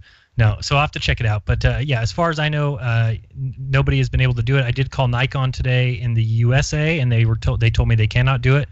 But the work order I saw was in German, or some other language. I don't even know if it was German. But yeah, that site was nikonsupport.at. Nikon Service, sorry, nikonservice.at was the website. Yeah, so everyone that you've asked that works there says it can't be done. Every professional place that does it says it can't be done. But somebody that you don't know showed you a work order in German that says it can be done, and you're going with that. You said I don't know them. They're in FE Core. I know them. So they have a work order. Is it their work order? Yes. And they have the camera done already, or it's being done? That's it. I'm sending it to Dave now. I've had enough of this. I'm just saying, I think there's a greater chance of going to the moon than getting here. Well, everybody who looked at it said the same thing. They all said that. Let me show you this work order here now. Can I forward this? Can you forward things in Skype? I don't even know. Don't send it because I'm not going to look at it. Oh, that's rude. Yeah, thanks, Dave. Thanks for throwing me under the bus and making it sound like I don't know this person. And no, you know the person. I want to see it. I from what I've heard and the explanations I've heard, I don't think it's possible to convert it. Okay, it has been done, says Bob. See, I told you. Okay, well, hey. Now you're. Oh man, look at you now, looking like a fool. All right, well, I want to get mine done. So yeah, check your Wikipedia. Check your Skype there. And yeah, it says right there, Coolpix P1000. The price was cheap compared to what I've seen other people pay. It looks like they paid 125 euros, which, what is that, about 150 American? I'm not sure. And I don't know what language this is or what, but it says email is office@nikonservice.at. But I went to that website. It's in another language. So then I called the Nikon from the USA and asked them. And after going through several people and keep getting put on hold, they finally came back and said, no, we don't do that in the USA. I said, well, I can send you a work order from another place that did it. And they said, we don't do it here. So that's all I know. Okay. I hope maybe I'm wrong, but I went through the two top places and got shut down. We'll be back. Just don't go anywhere. We got 1 second left. We have both calls.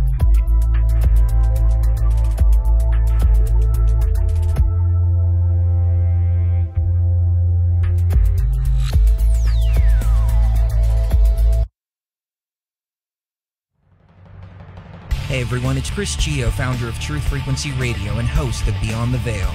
The mainstream media and establishment are running scared right now, and they've prominently featured TruthFrequencyRadio.com as number 89 on the federal government's hit list, also known as the fake news list, which is essentially a list of sites slated for censorship on Facebook, YouTube, Google, and other social media. Now is the time for you to get involved. Share your favorite TFR shows far and wide on forums and social media. Tell your friends and family about your favorite shows. If you're a business owner, get in touch with us to feature your product or service right here on TFR. And if you haven't done so already, become a TFR supporter now and get unlimited commercial-free downloads in high quality. Visit truthfrequencyradio.com/sign-up. Thank you for making TFR the leader in independent and uncensored talk radio. Truth Frequency Radio, your protection from deception. So, you love talk radio? Then you'll love TalkStreamLive.com. TalkStream Live is always on, 24/7 with the best streaming talk shows. Find your favorite talkers and discover some new ones. It's free, readily available online or on mobile with any smartphone or tablet. Finding your favorite talk shows all in one place has gotten a whole lot easier. Just go to TalkStreamLive.com. Be sure to download the free apps from Google Play or the iTunes App Store. If you have hard water, the LimeScale not only leaves white spots, it clogs pipes and breaks down appliances, costing you hundreds of dollars in energy and wear. Eliminate LimeScale and other water issues like brown staining and bad odors with HydroCare water products available from Wave Home Solutions. Wave's affordable water systems don't use salts or chemicals. You'll love the way your water tastes, smells, and looks. Satisfaction guaranteed. For more information, go to bestwater123.com. That's bestwater123.com. Once in a decade, a true story comes along that remembers the future. After 6 Amazon bestsellers, I have completed the epic Birth Trilogy, a true story of Earth. By reading the Birth Trilogy, you will journey with the characters from the origin of Earth to its final destiny in a white-knuckle ride that combines the intrigue of Tom Clancy with the epic scope of Prometheus and Interstellar. You will learn more about the purpose of life, the mystery of death, and the true nature of your soul than you thought possible. The Birth Trilogy is now available on Amazon and Kindle. The audio version is a free bonus when you buy the paperback, so even if you're not a great reader, don't worry about it. I read it for you. Use the Amazon app today and buy the Birth Trilogy, spelled B-E-A-R-T-H, or search for my name. I'm Brooks Agnew.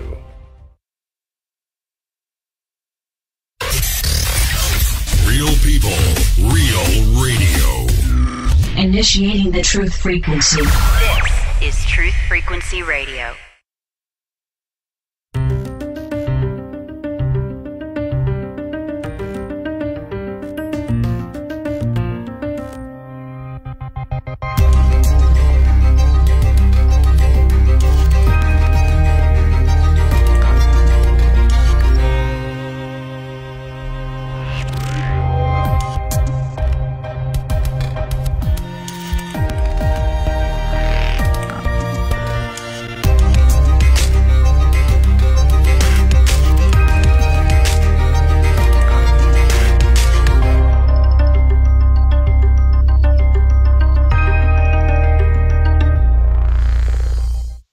All right, welcome back. You're listening to Jeranism Monday Night Raw. We got another half hour left and over 11 or 12 callers, so we're going to have to blow through those. But real quick, just to finish off that last topic, I know Dave and I talked too much, but on the P1000 conversion, the only thing I'll warn you of is to be careful of who you have do it, because Isaac Szabo, who's the guy that's doing my P900, one of the cool things about him is that he has a guarantee that if he wrecks your camera, he'll replace it. So that's why at first he was very hesitant to do the P1000 based on what he'd heard from Dave and Life Pixel. And then I sent him my P1000. He opened it and said he's done soldering work before, but in this particular case, there's a circuit board that's in the way of the filter that he has to remove. And he said there was 10 soldering joints or more that are all with less than a millimeter space between them. And he said it's just not safe for him to go in. He's, was afraid he was going to ruin a $1,000 camera. So make sure you do it with Nikon, which is what I think this work order seems to show. It's just in another country. So if you can find somebody to do it, let Dave know, because Dave still wants to have his done. Right, Dave? Yeah. Great. For sure. Okay, and the last caller asked about how the show works, and the easiest way is that if you just go to tfrlive.com and click Listen Live, we're live the entire show from 6 to 8 p.m. Pacific. That's 9 to 11 Eastern, and we're here every Monday. And that's the easiest way to listen to the entire show for free. And so we get about 3,000, between 3,000 and 4,000 live listeners on this show. That's based on iHeartRadio stats and the TFR Live, the website. But we're also listened to on iHeartRadio. So all I do is I put the first hour on my YouTube channel to get a few more views, and then also people can chat there. But we're not supposed to put our entire shows on YouTube live at the same time, or you're kind of stealing the audience from TFR. So I put the first hour there, and then we go back to TFR, and there is some other people like Ginger Sugarbush who do play for you the second half. And if it ever came down to it and somebody says, Jeran, why are you doing that? I would just say, well, I don't know the guy. And I don't know why he's doing that. I can't control him. I'm only putting the first hour on my show. So anyway, that's the explanation there. So the easiest way, tfrlive.com, Monday nights, and you get the entire show for free. And if you ever want to hear the archives, I've got over 150 shows or so, I think, in the archives. And then you can get all shows from Mark Sargent and Rob Skiba, and all shows from Crow 777, all those guys that are on TFR for just, I believe it's $10 a month or something cheaper if you go for the whole year. You get all the archives from every show on TFR. So from Chris and Cherie Geo and Chris Everard and Brooks Agnew, all those people that are on TFR, you get the entire archives for $10 a month. And so if people do that through my link, I make half that amount, which usually equates to about $50 a month or so. So I do appreciate it. But yeah, you can also find the show on my channel. Usually I simulcast the first hour. So now I just ruined the entire call board. And let's go to the phones. You're on with Jeranism Monday Night Raw from the 701 area code. Who's this? Okay. 701 area code. Fargo, North Dakota. No, nobody there. Let's go to the next caller. You're on.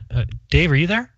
Yeah, I'm here. Just making sure I didn't hang up on everybody. Yeah, what's going on? You're on with Jeranism Monday Night Raw. Who's this? This is David, too. What's up, David? I just wanted to wish you and I guess March Sargent a happy 4th year anniversary from your first YouTube video. Wow. That's impressive knowledge right there. What was my first video? It was the around 8th of February. 8th of February. Thank you very much for that. I missed that. I didn't even realize that until you said it. But yeah, that was my first video, which was right around the time that Mark released the Flat Earth Clues, which gave me I was already a Flat Earther for about 4 or 5 months before that, and was constantly looking on YouTube for Flat Earth videos and just felt so alone. And my wife was telling me, make videos. And I said, no, I don't want to do it. I don't like to show my face on the camera, blah, blah, blah. And then I saw the clues. I think he put out the first 4 or something. And I said, I like how this guy does it. He's just showing images and talking. I can do that. So, yeah, thank you very much for that. It's been 4 years, seems like 10. Yeah, and I have a Fake X t-shirt, and I have the FE Sun and Moon Clock app. So nice. I'm all in. Thank you very much. Appreciate all that. Yeah, that's all I had. I can go back on you. All right, totally appreciate that call. Go ahead, Dave. I just wanted to say about the clock app. I'm really excited about the Zodiac. It's going to just literally make it twice as good. It's so good. From what I've seen so far, it literally makes you cry. I saw it and was like so impressed with the imagery, and that's all done by Andrew, right? Yeah, Andrew pulled that together, and it just, when you watch it in motion, and then all of a sudden it clicks, you're like, that's how it works, and it brings tears to your eyes. Do you have an ETA on that? Yes. Supposedly by the end of this week. I say mid next week. Okay. Well, that'd be great if it coincides with having John on, the guy who talked about the stars moving in the Zodiac last week. So it'd be really cool to talk about that. Let's go to the next caller from the 216. You're on with Jeranism Monday Night Raw. What's up? Is that me? That's you. Oh, okay. Sorry. It's Jeff from Cleveland. Hey, what's up, Jeff? I called you last week. I wanted to kind of ask a question kind of about the stars. And it was about how the planets have like a loop-de-loop in their circle, in their circuit. Right. Is that true? Yep. Yeah. From your observation point, and that's what we were talking about, is kind of whether or not we think that the planets orbit the sun or orbit the Earth. If they orbit the Earth, you really wouldn't see much of a retrograde, at least that I can figure out. But if those lights actually orbit the sun, then yes, you would see retrograde. So, in my opinion right now, and I haven't talked to this guy who seems to know a lot more about it than I do, but that's what you want to tune in next week for. He's going to talk to us about that and explain it, and then also when we can see it even better on the app, I think it'll explain it well. That's what you mean by retrograde, when they kind of loop around like that, you mean? Yeah, it's a circle kind of within a circle, right? It's kind of hard to explain, but yeah, if the sun is going around you, there's something going around. Well, my thing is, for that, is how can that be explained when, because it's like anti-gravity if it's going to do a loop. It's like, no, it doesn't do a loop. Gravity's holding it, and no, it doesn't. It doesn't physically do a loop. We're talking about from your perspective, right? Or because they're saying, okay, so I must have misunderstood this video I saw then, I guess, but. Well, call back in next week, and hopefully we explain it better next week when we have John on the phone, and after I talk to him tomorrow and kind of right. So yeah. So hey, just one more thing. Can I? You guys are out in California. I'll make this quick. I am, but Dave is on the loser coast. Okay. Well, do you have any opinions on what happened at Paradise? Yeah, I have a lot. There's so many good videos. Dave, what are some of the best channels covering the fires? The best channel is Jamie's channel. What the heck's the name of it? Come on. Plain Truth. Plain Truth, yeah. A Plain Truth. He's got like 70 videos on it. Just watch those and you'll see what's going on. Yeah, it certainly seems like something's up there. It could have a lot to do. I mean, I was talking to my dad about it recently, and he is an electrician, so he works on houses all the time. And I was just kind of asking him, is that possible? What you're seeing over there? And his excuse was right away. I mean, he's not a conspiracy theorist or anything like that. So right away, he just said, "Oh, well, you should see what they're building houses with." He's like, "You build houses with hay nowadays." Yeah, they have to make up something to support their belief system. Right. I mean, you look at the field. I don't want to get into it. I mean, there's lines. Houses are cut in half. Houses next, the trees are not burned surrounding the houses. It's ridiculous. Yeah, his excuse was, all the stuff that we use to build houses now is so cheap and garbage because all these guys are just trying to make money hand over fist. Yeah. And so he just said that the houses are nothing like he used to build 30 years ago. They're completely garbage now. So I don't know how old those houses are, but there's so much that you can watch on those channels. It certainly seems like there's some sort of weaponry. I don't know if you want to call it that, or device. Energy weapons. They're the silent weapons for quiet wars. Yep. So let's go to the next caller from California, I believe, the 818. You're on with Jeranism on Nite Raw. Hi, Jeran. Yep. How you doing? It's me. My name's Jeff from Los Angeles. What's up, Jeff? We had met up. How you doing? Big fan of David, by the way. First time talking to him. Not Jeran. Love your stuff, dude. Thanks. I can be said. Jeran, I already met him. It's no biggie. I already met Jeran. I'm the guy with the straight out of Flat Earth T-shirt at the Palmdale meetup. Okay, I remember. That was like several. Yeah, how you doing? Doing great. I wanted to talk about all good. I wanted to talk about the Challenger basically today. Like I wanted to mention the Challenger because I'm like starting to remember stuff from because that's a day that everyone remembers, kind of like 9/11. It's like everyone remembers what they did that day. So you're talking about in general. So I was like, the Challenger, the one that came back and burned up. You're talking about that one, or are you talking about the one that? Which one are you talking about? The 1986 one. The 1986 one. The one that blew up. Okay. Yeah, in 1986. The other one was Columbia. I was the one that they found the astronauts. Right. Challenger. The ones that are alive. So I was thinking, because that day, I was in junior high. I was like 13 years old, and they brought so many shuttles were being launched during the 80s in general, but they never, took us out of the classroom, right, to a cafeteria to watch the launch, except for the Challenger. I remember, it came to my mind a couple of days ago. I'm like, oh shit, these people, because they never did that. But that day specifically, and I lived in D.C., Virginia, so D.C. all the schools in that area. I don't know about the whole states. That's why I wanted to know, if they took you guys to the cafeteria to watch the launch, and then it blew up, and the teacher went immediately to TV. She turned off the TV, and they just closed the school. They sent us home early. I remember. I got home. My mom's like, "Oh, did you see what happened?" And blah blah blah. Mm-hmm. Kind of like 9/11. And I'm like, it's because they had a school teacher on there. Yeah. Okay, there you go. Yeah, that too. Now it's starting to make sense. But I'm saying that I think they knew that it was going to blow up. Not the teachers, not the schools, not the principals, but right. That's why they told us to. I think they knew basically. Yeah, I think I'm watching too much Russian vids. There's good evidence. I don't know what I'm talking. No, there's great evidence for that. And a lot of people all have the same story. For me, I was too young. I wasn't in school yet, so I wasn't pulled from any class. But I've heard that from tons of people that, yeah, this was a school-wide event, and that everybody went to whatever assembly room or gymnasium, and that everybody watched it.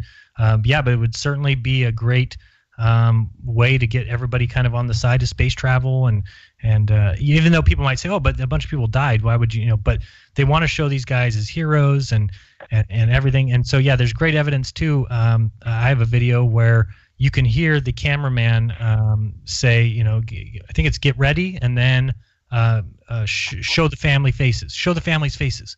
And then right when they do that, that's when it explodes. Yeah. And so it certainly seems like there's something going on there. As obviously I've said that, a lot of these guys look identical, and especially the ones with the twin brothers that nobody can find any birth record of them. I think there's 2 of them on that flight, Ellison, Onizuka. And the twins never showed up at the funeral, Right. Twins didn't speak at the funeral. Right. It's both Ronald McNair and Ellison Onizuka. And then people have talked about the Dick Scobie, who has that website in the clouds, in the trees, and it's got the deflating cow going around, and the smoke pattern's exactly the same. It's really weird. Not weird. It's just weird. In our faces. Weird. It's just in our face, yeah. It's just so easy for them to, man, they can convince people of anything that they want. I mean, it's just, what are you going to do? They did an experiment one time, Dave. I don't know if you ever heard about this, where they told a bunch of people that, hey, for the next week or 2 weeks, whatever, that there's going to be certain things in your life that we've set up to happen to you. There might be something that just a passerby on the street, but we've set it up, so keep your eye out for these things. After the 2 weeks was over, everybody came back and reported all the things that they noticed, and the whole point of the experiment was nothing happened to these people. They didn't even tell them. But all these people came back, and I saw this happen, and then this person dropped this, which clearly wasn't supposed to happen. But the whole point of the experiment was nobody did anything to anybody. It's just by telling them, hey, we're doing this experiment on you, it just tells you the psyche of people, because there was like no reports of anybody saying I didn't notice anything different. Because you told people, hey, things are going to be happening to you different these next 2 weeks. They all came back and said all the things that happened to them when nobody did anything to anybody. So just interesting when they do experiments like that, and you see the psyche of people and how easy it is to make them believe certain things. That's how religions have done what they've done.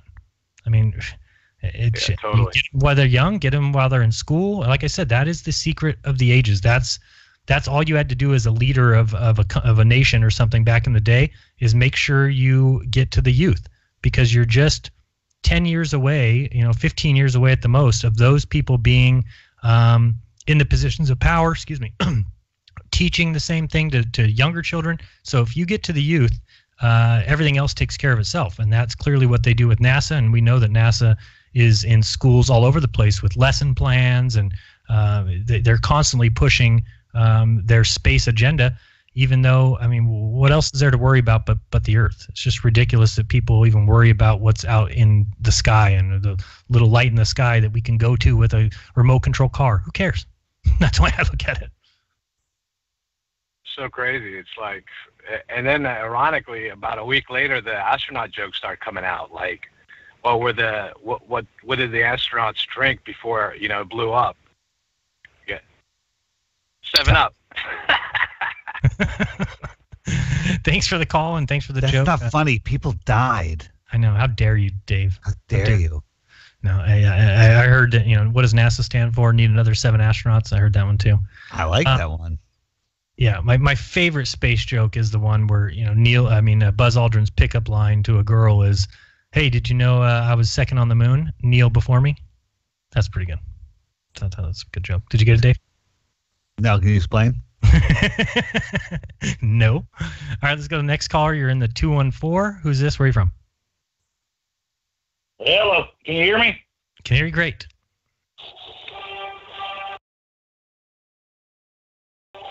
Who am I talking to? Well. If it isn't my favorite New York City Jew boy, David Weiss. How you been, man? David Weiss. How are you doing, bud? I've been trying to call you. You don't pick up the phone. You don't call me back. What is it with you, David Weiss? You think you're better than me or something? I don't know. You've been, sidestepping all of the truth out there and kind of keeping. I'm not so thrilled with you, Alex. You want a war with me, bud? Is that what it is? I can tell this isn't Alex Jones, though, because he called somebody a Jew. So I don't think it's Alex Jones. Oh, there's the music. Look, let me tell you boys something. My revenue streams has been cut. Is it all right if I plug some products right now on your show? Not really. No. Look, right now we are on the brink of disaster, boys. We are desperately in need of cold, hard cash, okay? Any donation can help. Donation of $5, $100, $1,000, $2,000, $20,000, whatever you can afford, okay? All right. I just got off the phone with Donald Trump and Roger Stone, and my ex-wife, she's sending me angry tweets. I'm getting text messages around the clock from Joe Rogan. Alex, that's another thing. Any comments on Flat Earth, Alex? Flat Earth? Yeah. Yeah, what about the Flat Earth? The Earth is flatter than my first... Hold on, I'm not finished talking yet. The Earth is flatter than my first girlfriend in 7th grade, boys. Her name was Susie McElhaney in Dallas, Texas. The Earth is flatter than a effing pancake, okay? But look, I don't want to lose advertisers or sponsors. Just, rolling up doobies here, doing shots of tequila, drinking some Lone Star beer, having a few margaritas, looking at some pretty women. But anything that you all can do that can help me, I'll help you boys, okay? We got to stick together. We got to fight tyranny, fight the New World Order, take down George Soros, fight the establishment, fight microwave frozen pizzas.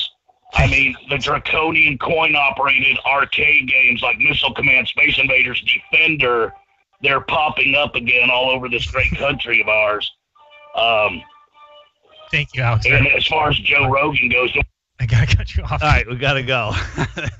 Next caller. Yeah. He still believes we went to the moon, though, because he talked to Buzz. Which is the easiest way to find out if someone's lying to you is just ask them. Right? I mean, that's Alex Jones's position. That's Glenn Beck's position. Glenn Beck says, doesn't matter what evidence you give him. He asked Buzz Aldrin, and Buzz Aldrin says he went to the moon. So I don't know. That's the easiest way to find out if deception is going on. Just ask the accused. In fact, we don't even need courts anymore. If there's any kind of a murder or anything, you just ask the accused, did you murder that person? And they'll say no. And you, okay, just checking. Let's go to the next caller in the 513. You're on with Jeranism on. Who's this? This is 513. You talking to me? Talking to you, 513. Hey, hi. 64-year-old businessman, college educated, robbed Skiba, ruined my life the way Hummer ruined his. Nice. Your life isn't ruined. It's better. It's better, right? Ruined your old life. It is better. Good. I agree. Yeah, and there's a reason why you're so popular, Jeran, because you're that good. But I called for another reason, but it is so strange that you ask at the beginning of this particular hour about a test about the sun below your feet.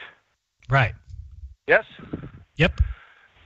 You made that same comment about 2 years ago at a Flat Earth conference. I was watching the reruns on YouTube, and I got to thinking about that.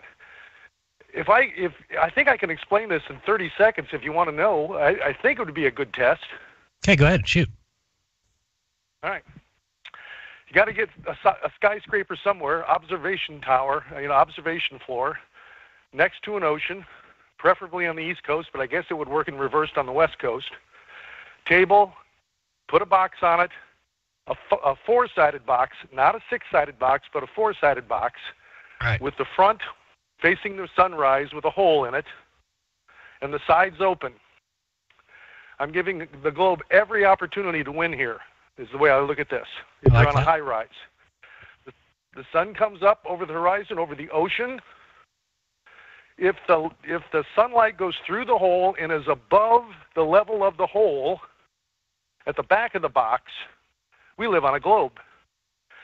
If the sun comes through the hole at the front of the box and arrives below the hole, we live on a flat plane. Or even equal to it. Or even equal to it. Yeah. Because exactly.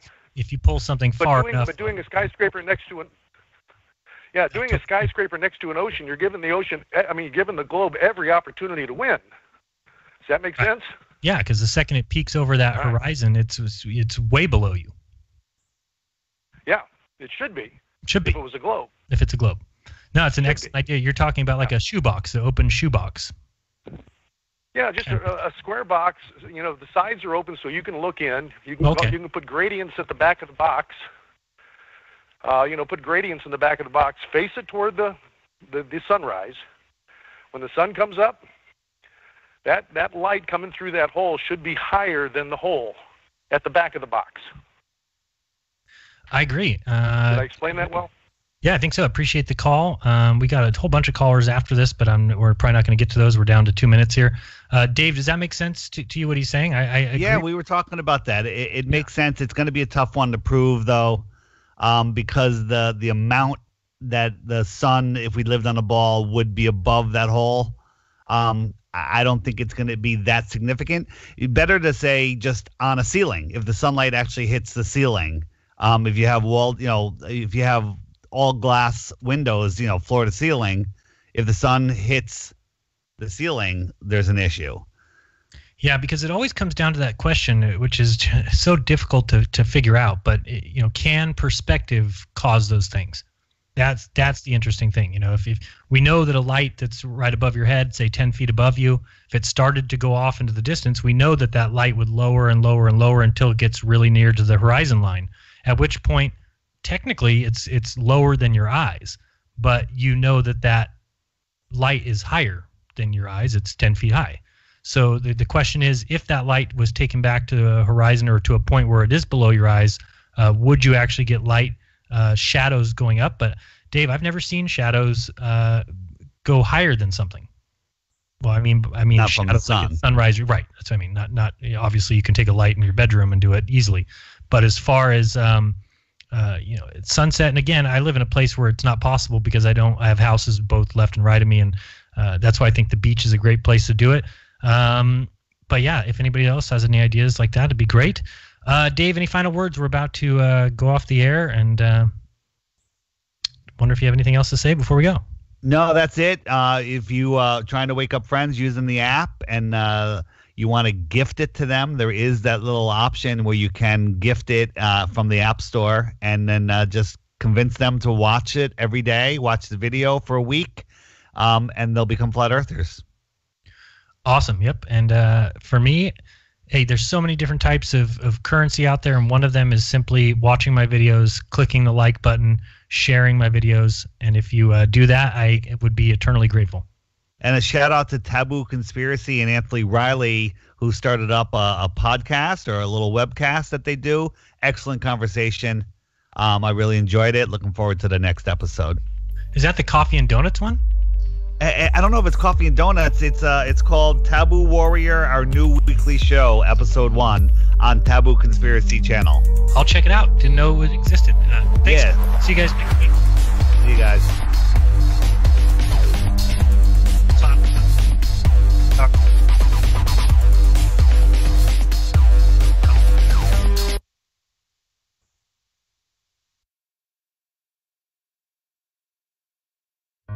Hi, my name is Ella, and I'm 10 years old. I'm one of the millions of children born to parents suffering from the sheeple virus. Symptoms include the inability to think for oneself, the attention span of a goldfish, and a strong belief in government and the mainstream media. It is estimated that 1 out of every 2 children are being raised by parents infected with the sheeple virus. But there is a cure. For as little as 19 cents per day, you can become a TFR supporter and help children like me get their daily dose of truth. Together, we will make sure every child has protection from deception. There may be a shutdown deal. Rallies in El Paso. I'm Evan Haining. Congressional negotiators say they've reached an agreement in principle that could avert a second government shutdown. Senator Richard Shelby tells reporters that the team of negotiators is closing in on the final deal and that staff are working out the details. Representative Nita Lowy, part of that team of negotiators, says she expects the bill will be released on Wednesday. The agreement follows a setback over the weekend dealing with efforts to limit the number of detention beds controlled by Immigration and Customs Enforcement. Congress has until Saturday to get the remaining appropriations